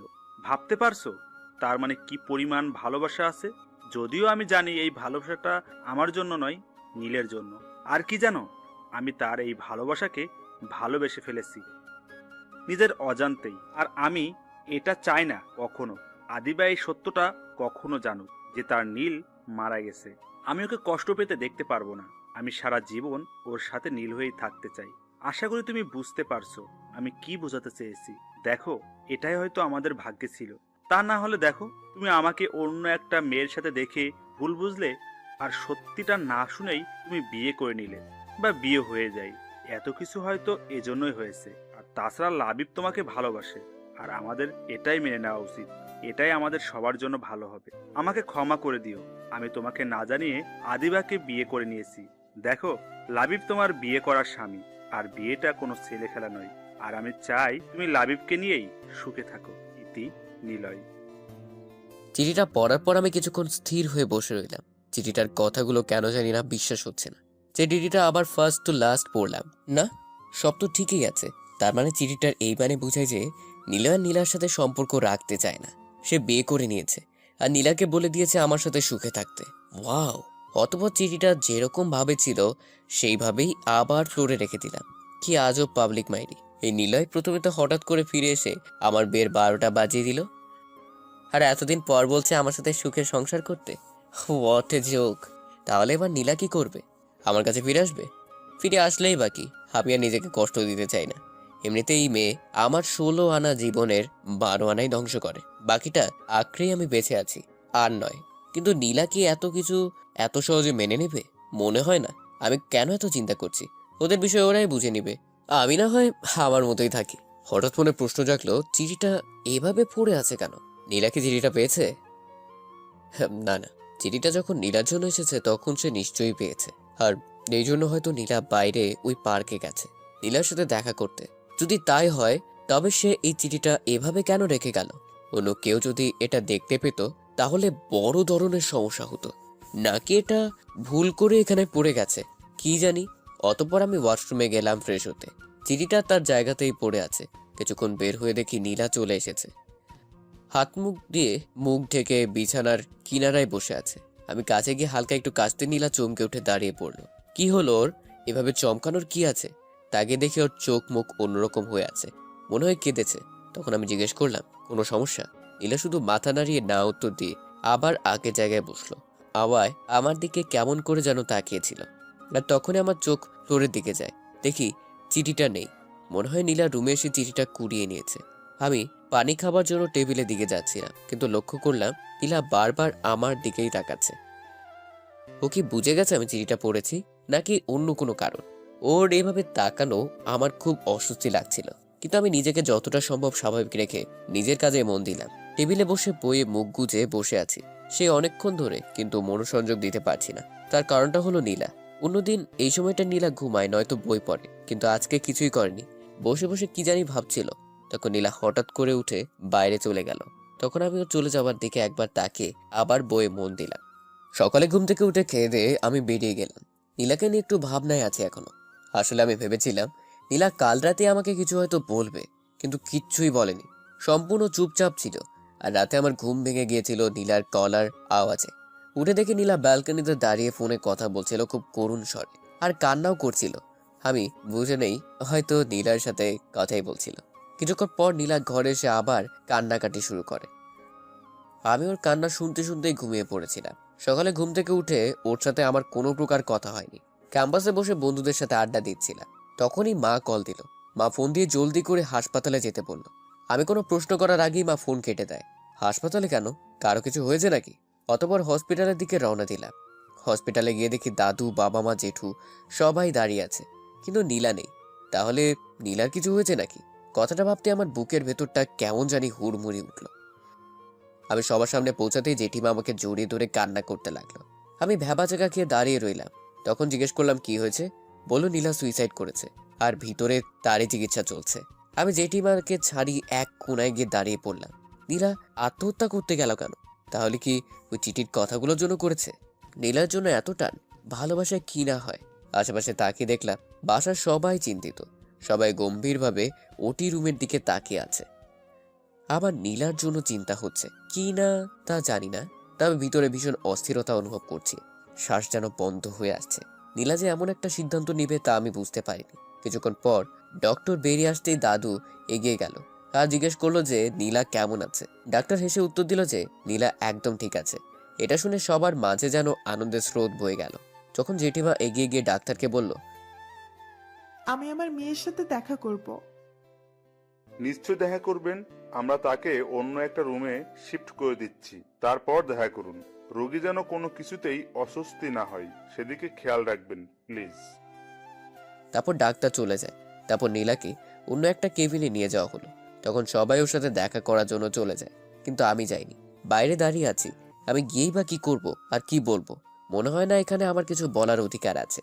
নীলা এখন সুস্থ আছে, এটাই অনেক। তখন মা এসে বলল, কিরে, তুই যাবি না নীলার সাথে দেখা করতে? হ্যাঁ যাবো তো, সবাই আসুক দেখা করে তারপর যাচ্ছি। সবাই তো দেখা করেছে ওর সাথে, তুই ওর কাছে যা, ওর ভালো লাগবে। ও আচ্ছা। তবে নীলা এমন কাজ কেন করলো বলতো? সেটা আমি কি করে বলবো? নীলাই ভালো জানে, ওকে জিজ্ঞেস করো। আরে না, ডাক্তার ওকে এখন কিছু জিজ্ঞেস করতে না করেছে। আচ্ছা তুই ভেতরে যা, দেখিস আবার ওকে কিছু বলতে যাস না। ওর কাছ থেকে পরে শুনে নেব। বলেই নীলার কেবিনের ভিতরে গেলাম। দেখি জেঠিমা নীলার পাশে বসে আছে। আমাকে দেখে জেঠিমা নীলাকে আছি বলে বেরিয়ে গেলে আমি তখন এগিয়ে গিয়ে নীলার পাশে একটা চেয়ারে পেতে বসলাম। নীলা আমার দিকে একবার তাকিয়ে তারপর উপরের দিকে তাকিয়ে রইল। কিছুক্ষণ বসে থাকার পর আমি বললাম, এমন একটা কাজ কেন করলে? সে কোনো উত্তর না দিয়ে উপরের দিকে তাকিয়ে আছে। আমি বললাম, আমি কিন্তু চিঠিটা পড়েছি। কথাটা শুনে নীলা আমার দিকে অবাক হয়ে তাকালো। তখন আমি বললাম, জানি অন্যের চিঠি পড়া ঠিক না, রুমে এসে দেখি নিচে চিঠিটা পড়েছিল, তাই পড়ে ফেলেছি, তার জন্য আমি সরি। নীলা আমাকে কিছু না বলে অন্যদিকে মুখ ঘুরিয়ে নিল। একটু পরে বুঝতে পারলাম ও নীরবে কাঁদছে। কি হলো, কাঁদছেন কেন? নীলয়ের জন্য? নীলা চুপ করে কান্না করেই যাচ্ছে। আপনি মরে গেলে বুঝি সব ঠিক হয়ে যেত? একবারও বাসার কারো কথা ভাবলেন না? জেঠিমার অবস্থা তো একেবারেই শোচনীয় হয়ে গিয়েছিল, আর বাসার সবাই খুব ভেঙে পড়েছিল। শত হলেও আপনি বাড়ির একমাত্র মেয়ে, বলতে গেলে সবার চোখের মণি। সবার তো কষ্ট হবে, তাই না? আর তুই? আমার আবার কি হবে? সবার মতো আমারও একটু চিন্তা হচ্ছিল আর কি। ও এরপর দুজনেই চুপ করে আছি। কিছুক্ষণ এভাবে চলার পর আমি বললাম, আচ্ছা আমি আসি তাহলে, আপনি রেস্ট নিন। নীলার কোনো উত্তরের অপেক্ষা না করে সেখান থেকে বেরিয়ে এলাম। লাবিব দাঁড়া, তোকে একটা কথা বলার ছিল। আমি রাতের খাবার খেয়ে উপরে যাচ্ছিলাম, তখনই পিছন থেকে মা ডাক দিয়ে বলল। তখন আমি দাঁড়িয়ে গিয়ে বললাম, বলো। তুই আগে এখানে এসে বস, তারপর বলছি। তাকে দেখি বাসার সবাই সোফাতে গিয়ে বসে আছে। কি ব্যাপার, সবাই একসাথে বসেছে, তাও আবার আমাকে ডেকে বলছে কথা আছে। তখন আমি গিয়ে সবার সামনে দাঁড়িয়ে পড়লাম। সবার চেহারা ভীষণ গম্ভীর। তখন বাবা বলল, দেখ লাবিব, আমরা ঠিক করেছি তুই নীলাকে নিয়ে অন্য কোথাও ঘুরতে যা। আসলে মেয়েটা কিছুদিন আগে এমন একটা ঘটনা ঘটালো, তারপর বাসাতে এসে এত কিছু হয়েছে, অথচ কারোর সাথে তেমন কথা বলছে না, সারাক্ষণ ঘরে বসে থাকে। তাই আমাদের মনে হয় অন্য কোথাও ঘুরে আসলে ওর মন ভালো হয়ে যাবে। তা না হলে এমন ভাবে আর কতদিন। কিন্তু এখন আমি কি করে যেতে পারি? সামনে আমার পরীক্ষা, একটাও ক্লাস মিস করা যাবে না। এ কদিন ক্লাস না করলে কিছুই হবে না। মা, তুমি বুঝতে পারছো না আমার। আচ্ছা, তোর কি ক্লাস নীলার থেকেও বেশি জরুরি? না আসলে কোনো কথা নয়, আমরা বড়রা মিলে যে সিদ্ধান্ত নিয়েছি সেটাই হবে, ব্যাস। আচ্ছা, তোদের মাঝে সবকিছু ঠিক আছে তো? একে অপরকে নিয়ে খুশি না? তোদের মাঝে কি এখনো বনিবনা হয়ে ওঠেনি? তোদের দুজনের সম্মতিতে আমরা বিয়েটা দিয়েছিলাম, এখন যদি এমন করিস তাহলে। আরে মা, সবকিছু ঠিক আছে, কোনো সমস্যা নেই। আমি তো শুধু অনেক হয়েছে, তোমরা দুইজন কিছুদিনের জন্য ঘুরতে যাচ্ছ, এটাই ফাইনাল। আচ্ছা ঠিক আছে, আগে তোমরা নীলাকে জিজ্ঞেস করে দেখো সে যাবে কিনা। তারপর আমি ওখান থেকে চলে এলাম। আসলে নীলা হাসপাতাল থেকে বাসায় ফিরেছে আজ থেকে এক পক্ষকাল হতে চলল।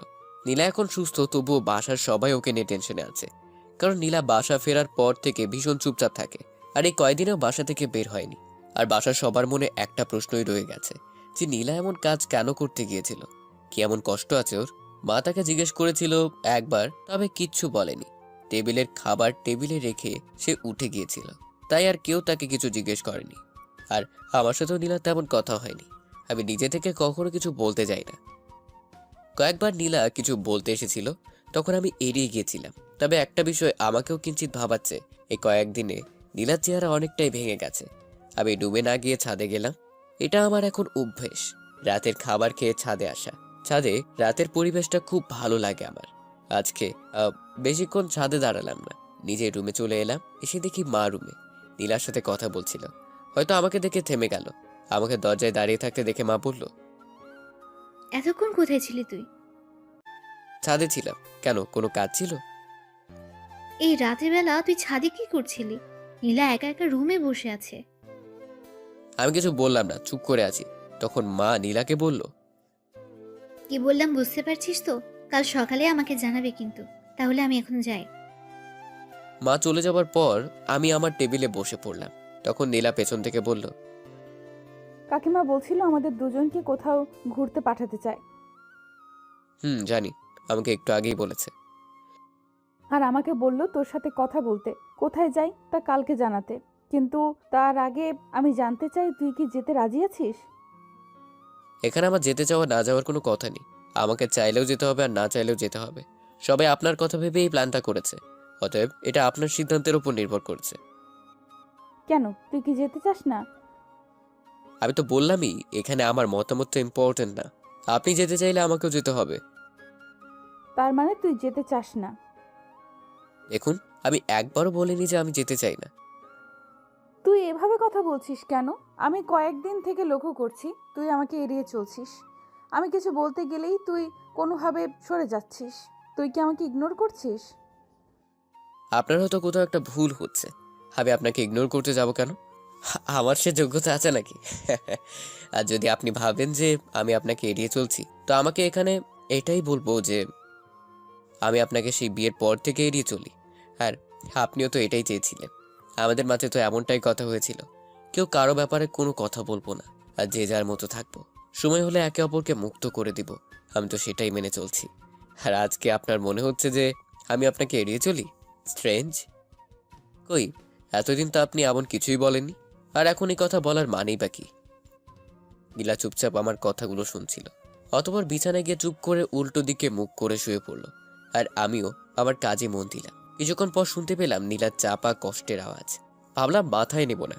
ওমা, কিছুক্ষণ পর দেখি কান্নার আওয়াজ আরো বেড়ে গেল। কতক্ষণ আর এভাবে থাকা যায়? উঠে গিয়ে বিছানার পাশে গিয়ে জিজ্ঞেস করলাম, আপনি কি কাঁদছেন নাকি? কোনো উত্তর নেই, শুধুই কান্নার আওয়াজ। আরে কাঁদছেন কেন? একটু আগেই তো ঠিক ছিলেন। তখন নীলা শোয়া অবস্থাতেই কাঁদতে কাঁদতে জবাব দিল, আমি কাঁদলে তোর কি? তুই জেনে কি করবি? হ্যাঁ, আমার আবার কি হবে? কাঁদছিলেন তাই জিজ্ঞেস করলাম, সরি। তারপর আমি আবার নিজের জায়গায় চলে এলাম। একটু পর দেখি নীলা চোখ মুছতে মুছতে ওয়াশরুমে চলে গেল। কিছুক্ষণ পর বেরিয়ে এসে আমার পিছনে দাঁড়িয়ে পড়লো মনে হয়। তখন আমি পিছন ফিরে বললাম, কিছু কি বলবেন? তুই তো আমাকে ভালোবাসতিস তাই না? মানে? ভালোবাসতিস কি না? কি হলো, কথা বলছিস না কেন? বাসতাম হয়তো। প্লিজ এখানেও হেয়ালি করিস না। কিন্তু আপনি হঠাৎ করে এই প্রশ্ন কেন করছেন? জানিস, আমি এই কয়েকদিন অনেক ভেবেছি, আর এখন আমি আমার ভুলটা বুঝতে পেরেছি।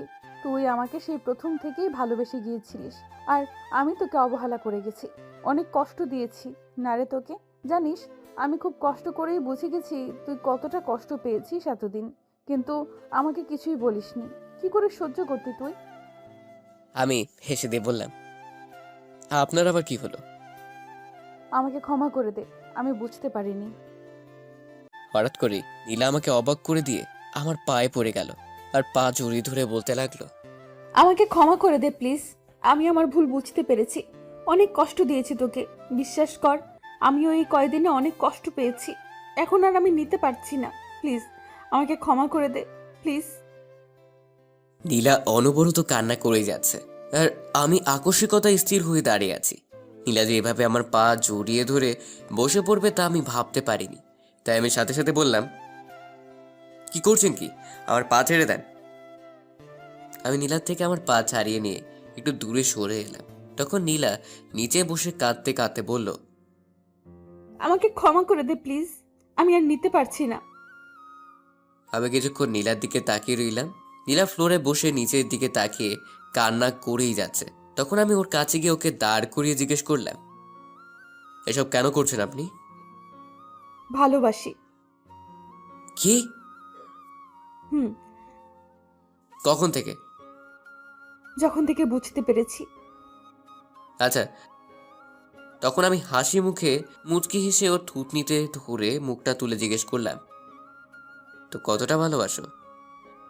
আমার এমন ভাব দেখে সাথে সাথে আমাকে জড়িয়ে ধরে কাঁদতে কাঁদতে বলল, খুব খুব ভালোবাসি, সারা জীবন তোকেই ভালোবাসবো। নীলা আমাকে এভাবে জড়িয়ে ধরে দাঁড়িয়ে রইল। তখন আমি ওকে হঠাৎ করে একটা ধাক্কা দিয়ে বললাম, নাটক না নাটক, আমাকে ভালোবাসো। আমি আর নিজেকে কষ্ট দিতে ভুলটি করছি না।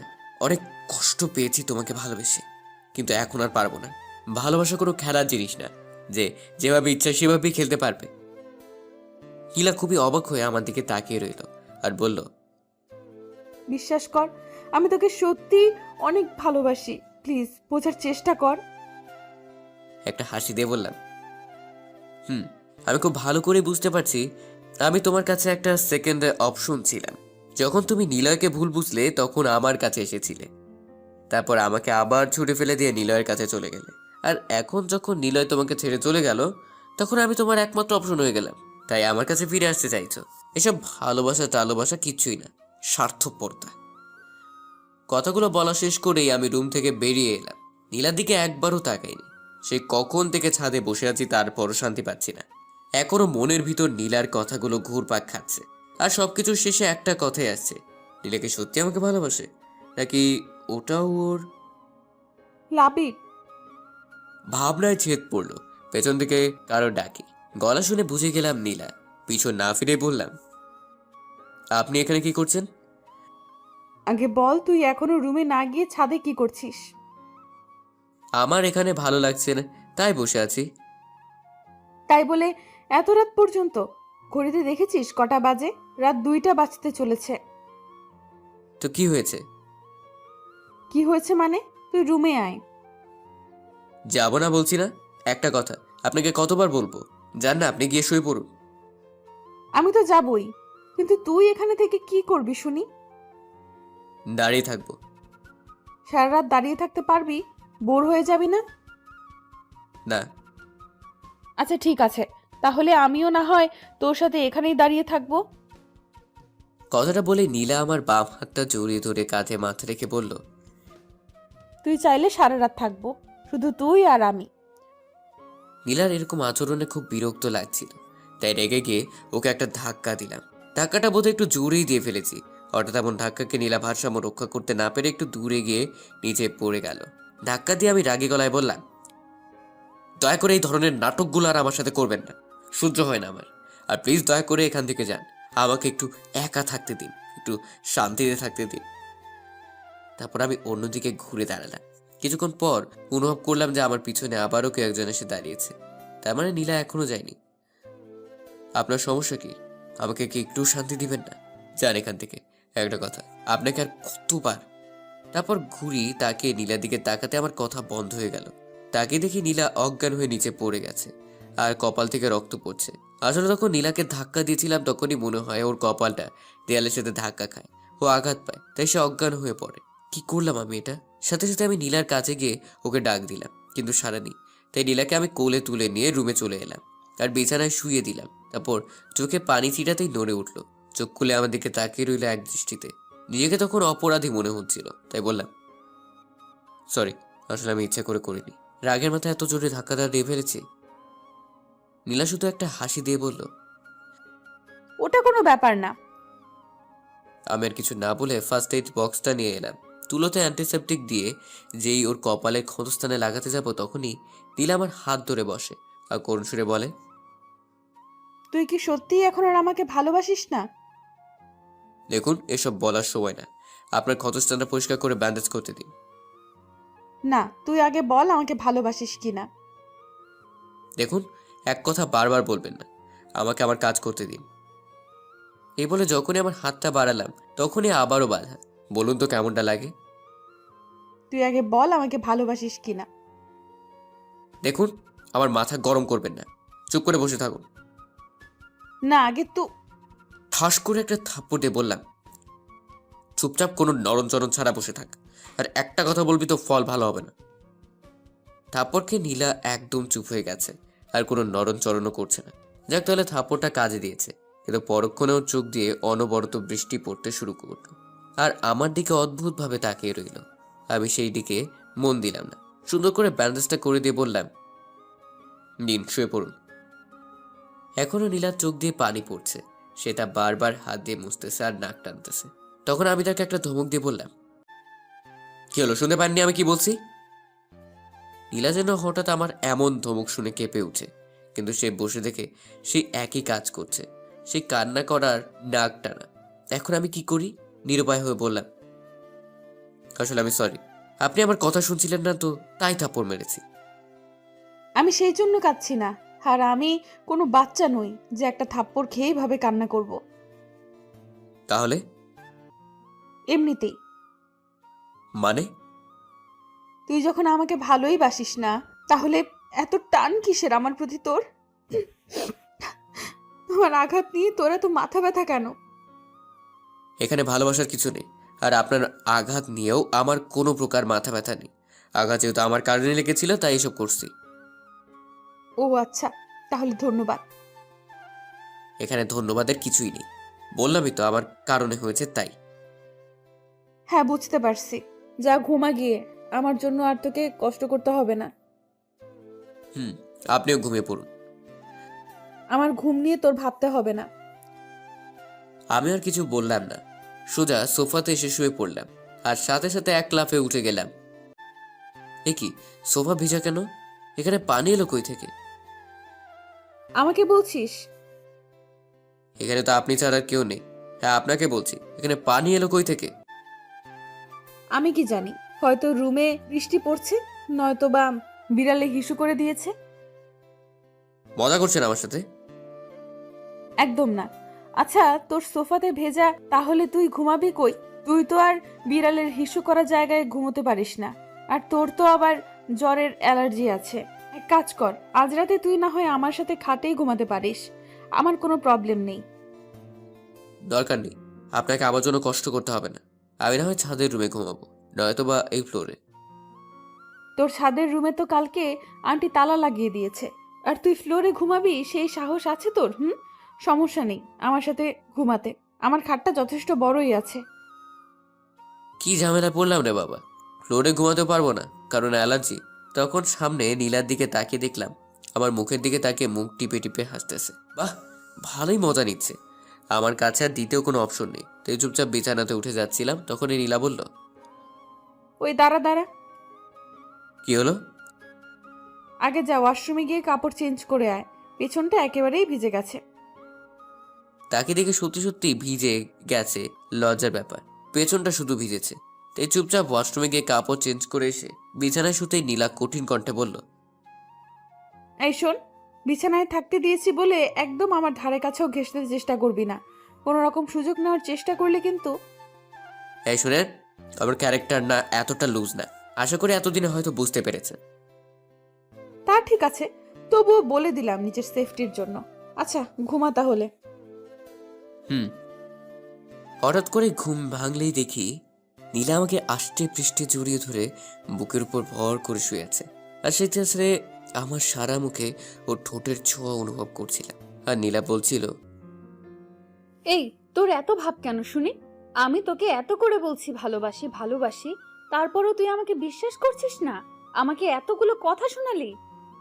আমি নাকি এই, আমি নাকি সেই। খুব কষ্ট হচ্ছিল তখন জানিস, কিন্তু তারপর আবার খুশিও হয়েছিলাম যখন তুই রেগে গিয়ে আমাকে আপনি না বলে তুমি বলছিলি। আমি ঠিক বুঝে নিয়েছিলাম তুই এখনো আমাকে প্রচন্ড রকম ভালোবাসিস। কথাটা বলে নাকে আর একটা কিস। তারপর আবার বলতে লাগলো, কিন্তু তুই আমার উপর ভীষণ রেগে আছিস, তাই না? সেই জন্যই তুই আমাকে ভালোবেসেও লুকিয়ে রেখেছিস শুধুমাত্র ইগোর কারণে। আমি সব বুঝে গেছি, তাই তুই যাই করিস না কেন আমি তোকে কোনোভাবেই ছাড়ছি না, বুঝলি? তারপর বুকের উপর থেকে নেমে গিয়ে নীলা পাশ থেকে জড়িয়ে ধরে বলল, আগে তো ভালোবাসি ভালোবাসি করে আমার পেছনে খুব ঘুরতি। আমি না হয় তখন বুঝতে পারিনি, তাই বলে তুইও বুঝবি না যে আমি কতটা ভালোবাসি? আমি শুধু চোখ বন্ধ করে সবকিছু শুনছি আর মনে মনে হাসছি। তখন নীলা আবার বলল, চিন্তা করিস না, আমিও খুব ভালো করে জানি কি করতে হবে। আজকে তো শুধু বিছানাতে শুয়েছি, তোকে দিয়ে যদি ভালোবাসি কথাটা না বলাতে পারি তাহলে আমার নামও নীলা না। উম্মুয়া। এই বলে গালে একটা লম্বা কিস করলো। আমিও মনে মনে বললাম আমিও দেখব। অতঃপর নীলা আমাকে জড়িয়ে ধরেই ঘুমিয়ে পড়ে। আমার খুব ইচ্ছে করছিল ওকে জড়িয়ে ধরে ঘুমাতে, কিন্তু সে ইচ্ছে দমিয়ে রেখে ঘুমিয়ে পড়লাম। লাবিব, আই লাবিব, ওঠ, ওঠ না। ঘুম ঘুম চোখে বললাম, কি হলো, ডাকছেন কেন? আমি ওয়াশরুমে যাব। তো যান না, আমাকে কেন ডাকছেন? ঘুমাতে দেন তো। কিন্তু তুই যদি আমাকে এভাবে জড়িয়ে ধরে রাখিস আর যদি ছেড়ে না দিস তাহলে যাব কি করে বলতো? নীলার কথা শুনে খেয়াল হলো যে আমি নীলাকে জড়িয়ে ধরে শুয়ে আছি। সাথে সাথে ওকে ছেড়ে দিয়ে প্রায় লাফিয়ে পিছিয়ে গেলাম। আর এতটাই পিছিয়ে গেছি যে ধূপ করে খাট থেকে নিচে পড়ে গেলাম। আমি নিচে পড়ে যেতেই সাথে সাথে নীলা আমার দিকে এগিয়ে এলো আর আমাকে নিচে পড়ে যেতে দেখে সেই হৃদয় কারা মাতাল করা হাসিটা দিল। কতদিন এই হাসিটা শুনিনি। খাটের কিনারায় বসে নীলা হেসেই চলেছে।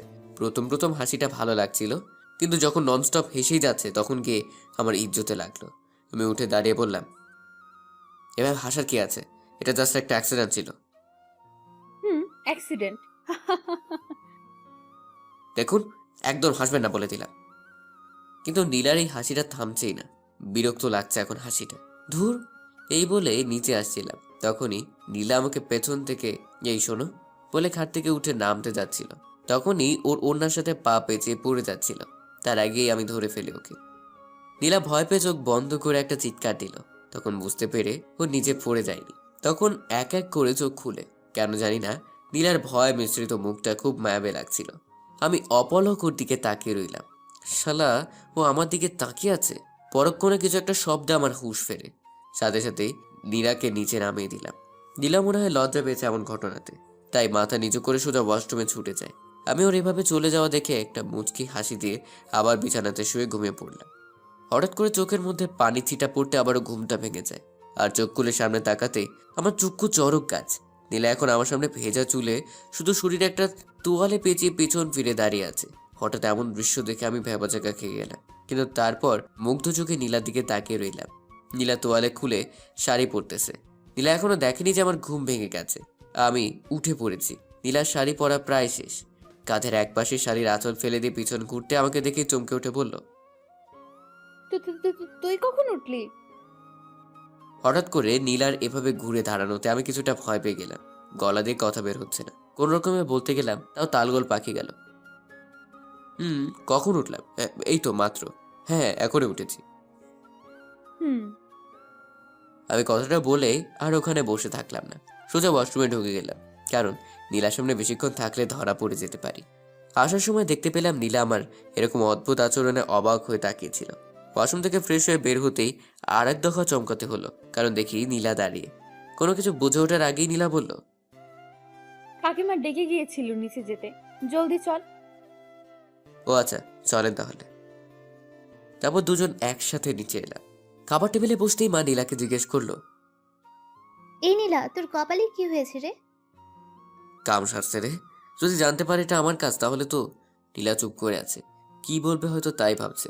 বিপত্তি হলো নীলা আমার দিকে তাকিয়ে আছে এখন।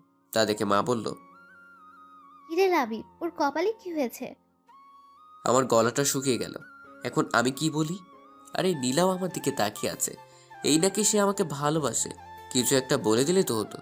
আর কিছু ভেবে না পেয়ে আমতামতা করে আমাকে বললাম, আসলে আম্মু কালকে রাতে মানে। কিরে এমন করছিস কেন? ভালো করে বল। না, কিছু করার নেই আর। তাই যখনই বলতে গেলাম সত্য কথাটা, তার আগেই নীলা বলে উঠলো, আসলে কাকিমা, কাল রাতে আলমারি খুলতে গিয়ে দরজায় বাড়ি লেগে গেছে। তা একটু সাবধানে খুলতে পারতি তো, এত তাড়াহুড়ো করিস কেন? দেখলি তো কি হলো। অতঃপর মা সবাইকে খাবার দিয়ে দিল। হাফ ছেড়ে শাস্তিতে খাচ্ছিল।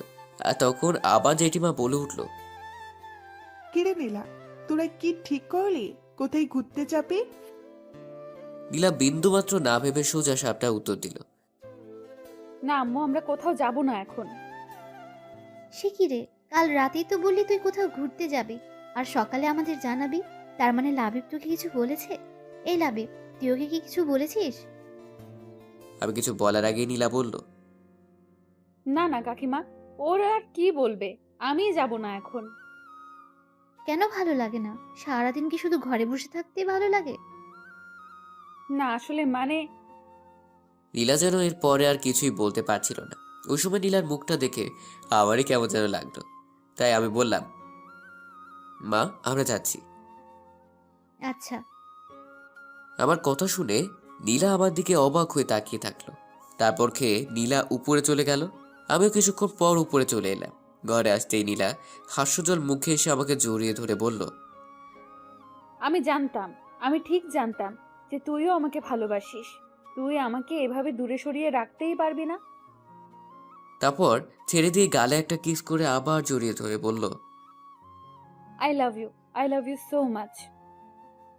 আমি তখন নীলাকে ঠেলে দূরে সরিয়ে দিয়ে বললাম, আপনি ভুল ভাবছেন, আমি আপনাকে ভালোবাসি না, আর কখনো বাসবও না। নীলার মুখটা নিমিষেই কালো হয়ে গেল আর বলল, ভালো না বাসলে তুই আমার সাথে ঘুরতে যেতে রাজি হলি কেন? তারপর নীলা একটা হাসি দিয়ে বলল, তুই আমার সাথে মজা করছিস না? আমাকে ভয় পাওয়ানোর চেষ্টা করছিস, তাই না? দেখ, এরকম মজা একদম ভালো লাগে না। আমার কষ্ট হয় না বুঝি? কথাটা বলে আবারও হাসি মুখে আমাকে জড়িয়ে ধরে বলল, বাট আই লাভ ইউ। আর হ্যাঁ, ভবিষ্যতেও এরকম মজা আর আমার সাথে করবি না। এক মুহূর্তের জন্য তো আমার শ্বাসই বন্ধ হয়ে গিয়েছিল। নীলার এরকম আচরণে বেশ অবাক হলাম আমি। তারপর ওকে আবারও দূরে সরিয়ে দিয়ে বললাম, জি না, আমি কোনো মজা করছি না। আমি শুধু বাসার সকলের কথা ভেবে রাজি হয়েছি। তারা খুব আশা করেই পরিকল্পনা করেছে তাই। নীলার কোনো কথা বলল না, যা বলার ও চোখ বলে দিল। আমার দিকে অসহায়ভাবে তাকিয়ে থেকে ওর চোখ দিয়ে অঝোর ধারায় পানি পড়তে লাগলো। আমার ওকে দেখে খুবই মায়া হচ্ছিল, কিন্তু এত সহজে ওকে ক্ষমা করতে পারছি না। তাই রেডি হয়ে ঘর থেকে বের হওয়ার আগে ওকে বললাম, আর হ্যাঁ, আপনার পছন্দ অনুযায়ী একটা জায়গা সিলেক্ট করে রাখবেন। এই বলে আমি ভার্সিটির দিকে রওনা দিলাম। নীলা শুধু নিজের দিকে তাকিয়ে দাঁড়িয়ে দাঁড়িয়ে কাঁদছিল। আমার বাসায় ফিরতে প্রায় রাত হয়ে গেল, কারণ আজ একটা ফ্রেন্ডের বার্থডে ছিল। নীলা অনেকবার কল দিয়েছিল, ধরিনি। একের পর এক ফোন করেই যাচ্ছিল, তাই একবার ফোনটা তো ফুরেছিলাম। তখন ও বলল, কখন আসবো? আমি বলেছি লেট হবে, বলেই ফোন কেটে দেয়। আমি বাসাতে এসে সোজা উপরে এলাম। দেখি নীলা বসে আছে আর আমাকে দেখে কাছে এসে বলল, এত দেরি কেন হলো? আপনাকে তো আমি কারণ বলেছিলাম ফোনে, তাহলে এই প্রশ্ন করার মানে কি? ও সরি, তুই ফ্রেশ হয়ে নে, আমি তোর জন্য খাবার আনছি। কথাটা বলেই বেরিয়ে গেল। বলতেও পারলাম না যে খেয়ে এসেছি। কিছুক্ষণ পর নীলা খাবার নিয়ে রুমে আসতেই বললাম, আমি খেয়ে এসেছি। কি? আমি তো নীলা মন খারাপ করে খাবারের প্লেটটা নিয়ে চলে যাচ্ছিল। তখন আমি বললাম, আচ্ছা আপনি খেয়েছেন? সেটা জেনে তুই কি করবি? যেটা বলছি সেটার উত্তর দিন। না, কেন? আসলে আমি ভেবেছিলাম তুই আসলে একসাথে খাবো, কিন্তু তুই তো ও আচ্ছা, আপনি তাহলে খেয়ে নেন। নীলা কিছু না বলে রুম থেকে বেরিয়ে গেল। কিছুক্ষণ বসে থাকার পর মনে হলো নীলা কি আদৌ খাবার খাবে। এই ভেবে আমিও ঘর থেকে বেরিয়ে খাবার টেবিলের কাছে আসলাম। তখন সেখানে বা আশেপাশে নীলাকে পেলাম না। তখন কি মনে করে ছাদে গেলাম? ধারণায় ঠিক, নীলা ছাদের এক কোণায় রেলিং ধরে দাঁড়িয়ে আছে। কাছে যেতে বুঝতে পারলাম কাঁদছে। তাই ওকে পেছন থেকে বললাম, কি হলো, আপনি এখন ছাদে কি করছেন? কিছু না বলে কেঁদেই যাচ্ছে। হ্যাঁ, আপনি খাবারটা খাননি কেন? কি হলো, আমি কিছু বলছি শুনতে পান না? কথাটা বলেই নীলার হাত ধরে আমার দিকে ঘোরালাম। তাকে দেখি এইটুকু সময় কেঁদে চোখ মুখ লাল করে ফেলেছে। তখন নরম গলায় বললাম, এভাবে কাঁদছেন কেন? এমনি। এমনি এমনি কেউ কাঁদে না। কান্নার গতি হঠাৎ করেই বাড়িয়ে দিল। আরে আরে বলবেন তো কি হয়েছে? তোর জন্য। আবার আপনার কি করলাম? তুই আমার সাথে এমন করিস কেন? আমি জানি আমি তোর সাথে অন্যায় করে ফেলেছি, তার জন্য আমি তোর কাছে ক্ষমা চাইলাম। তারপরেও তুই এমন করছিস কেন? আমি এটাও ভালো করে জানি যে তুই আমাকে খুব ভালোবাসিস, কিন্তু জানি না কেন তারপরেও আমার সাথে এমন করিস। আমারও তো কষ্ট হয় নাকি? তুই জানিস না আমার কষ্টে বুকটা ফেটে যায়। কিভাবে বোঝাবো তোকে? হয়তো তুই আমাকে একবারেই ছেড়ে দে, নয়তোবা কাছে টেনে নে। এভাবে আর কষ্ট দিস না প্লিজ। হঠাৎ করে চোখ মুছতে মুছতে সিরিয়াস ভাবে বলল, আজকে তোকে স্পষ্টভাবে বলতেই হবে, তুই আমাকে ভালোবাসিস কিনা বল। কি হলো, কথা বলছিস না কেন বল? শান্ত গলায় বললাম, না বাসি না। নীলা কথাটা শুনে আবার কান্নায় ভেঙে পড়ল আর বলল, হ্যাঁ, তুই আবারও মিথ্যা কথা বলছিস। নীলার এরকম কান্না দেখে আমার হাসি পেয়ে গেল। না, অনেক হয়েছে, আর না, আরো কাঁদলে সমস্যা হয়ে যাবে। তাই আমি নীলাকে কাছে টেনে বুকে নিয়ে বললাম, আলে বাবা লে, আর কাঁদে না, আর কাঁদে না বাবু। ঠিক আছে ঠিক আছে, আমি আর তোমার সাথে এরকম করবো না, সরি। এবার নীলার কান্না দেখে কে বুকে মাথা রেখে কাঁদতে কাঁদতে আমার শার্টটা ভিজিয়ে দিল। অনেক কষ্টে শান্ত করার পর নীলার নাক টানতে টানতে বলল, তাহলে বলো আমাকে ভালোবাসো। বাসি তো, খুব ভালোবাসি। তাহলে আমার সাথে এমন করছিলি কেন? সেজন্য সরি আমার বাবুই পাখিটা। কথাটা বলে কপালে একটা চুমু দিলাম। তখন নীলা বলল, আর আমার সাথে এমন করবে না তো? না, একেবারেই না। তাহলে আমাকে শক্ত করে জড়িয়ে ধরো। তখন আমি নীলাকে নিজের বাহু ডোরে আবদ্ধ করে নিলাম। নীলা আমাকে তার সমস্ত শক্তি নিয়ে জড়িয়ে আছে। মনে হয় আমি ছাড়া পেলে কোথাও পালিয়ে যাব। তখন আমি নীলাকে বললাম, এই শুনছো, মেঘ ডাকছে, মনে হয় বৃষ্টি আসবে। আসতে দাও। তুমি জানো আমার তোমার সাথে বৃষ্টিতে ভেজার অনেক শখ। ও তাই বুঝি, কিন্তু আমার তো আবার বৃষ্টিতে অ্যালার্জি। নীলা সেটা টের পেয়েই আমাকে ভেতরে নিয়ে যেতে চাইলো। তখন আমি ওকে শক্ত করে জড়িয়ে ধরে ছাদেই দাঁড়িয়ে রইলাম। তখন নীলা অবাক হয়ে বলল, এই কি করছো? তুমি ভিজে যাচ্ছ তো, চলো ভেতরে চলো। না, কেন? তোমার সাথে বৃষ্টিতে ভিজবো। কিন্তু তোমার সমস্যা হবে, জ্বর আসবে তো। আসলে আসতে দাও, তুমি আছো কি করতে? এই বলেই আমি নীলার ঠোঁটে একটা লম্বা লিপ কিস করলাম। তারপর নীলা আর কিচ্ছু বলেনি। এরপর আমরা হারিয়ে যাই ভালোবাসার পরম সাগরে।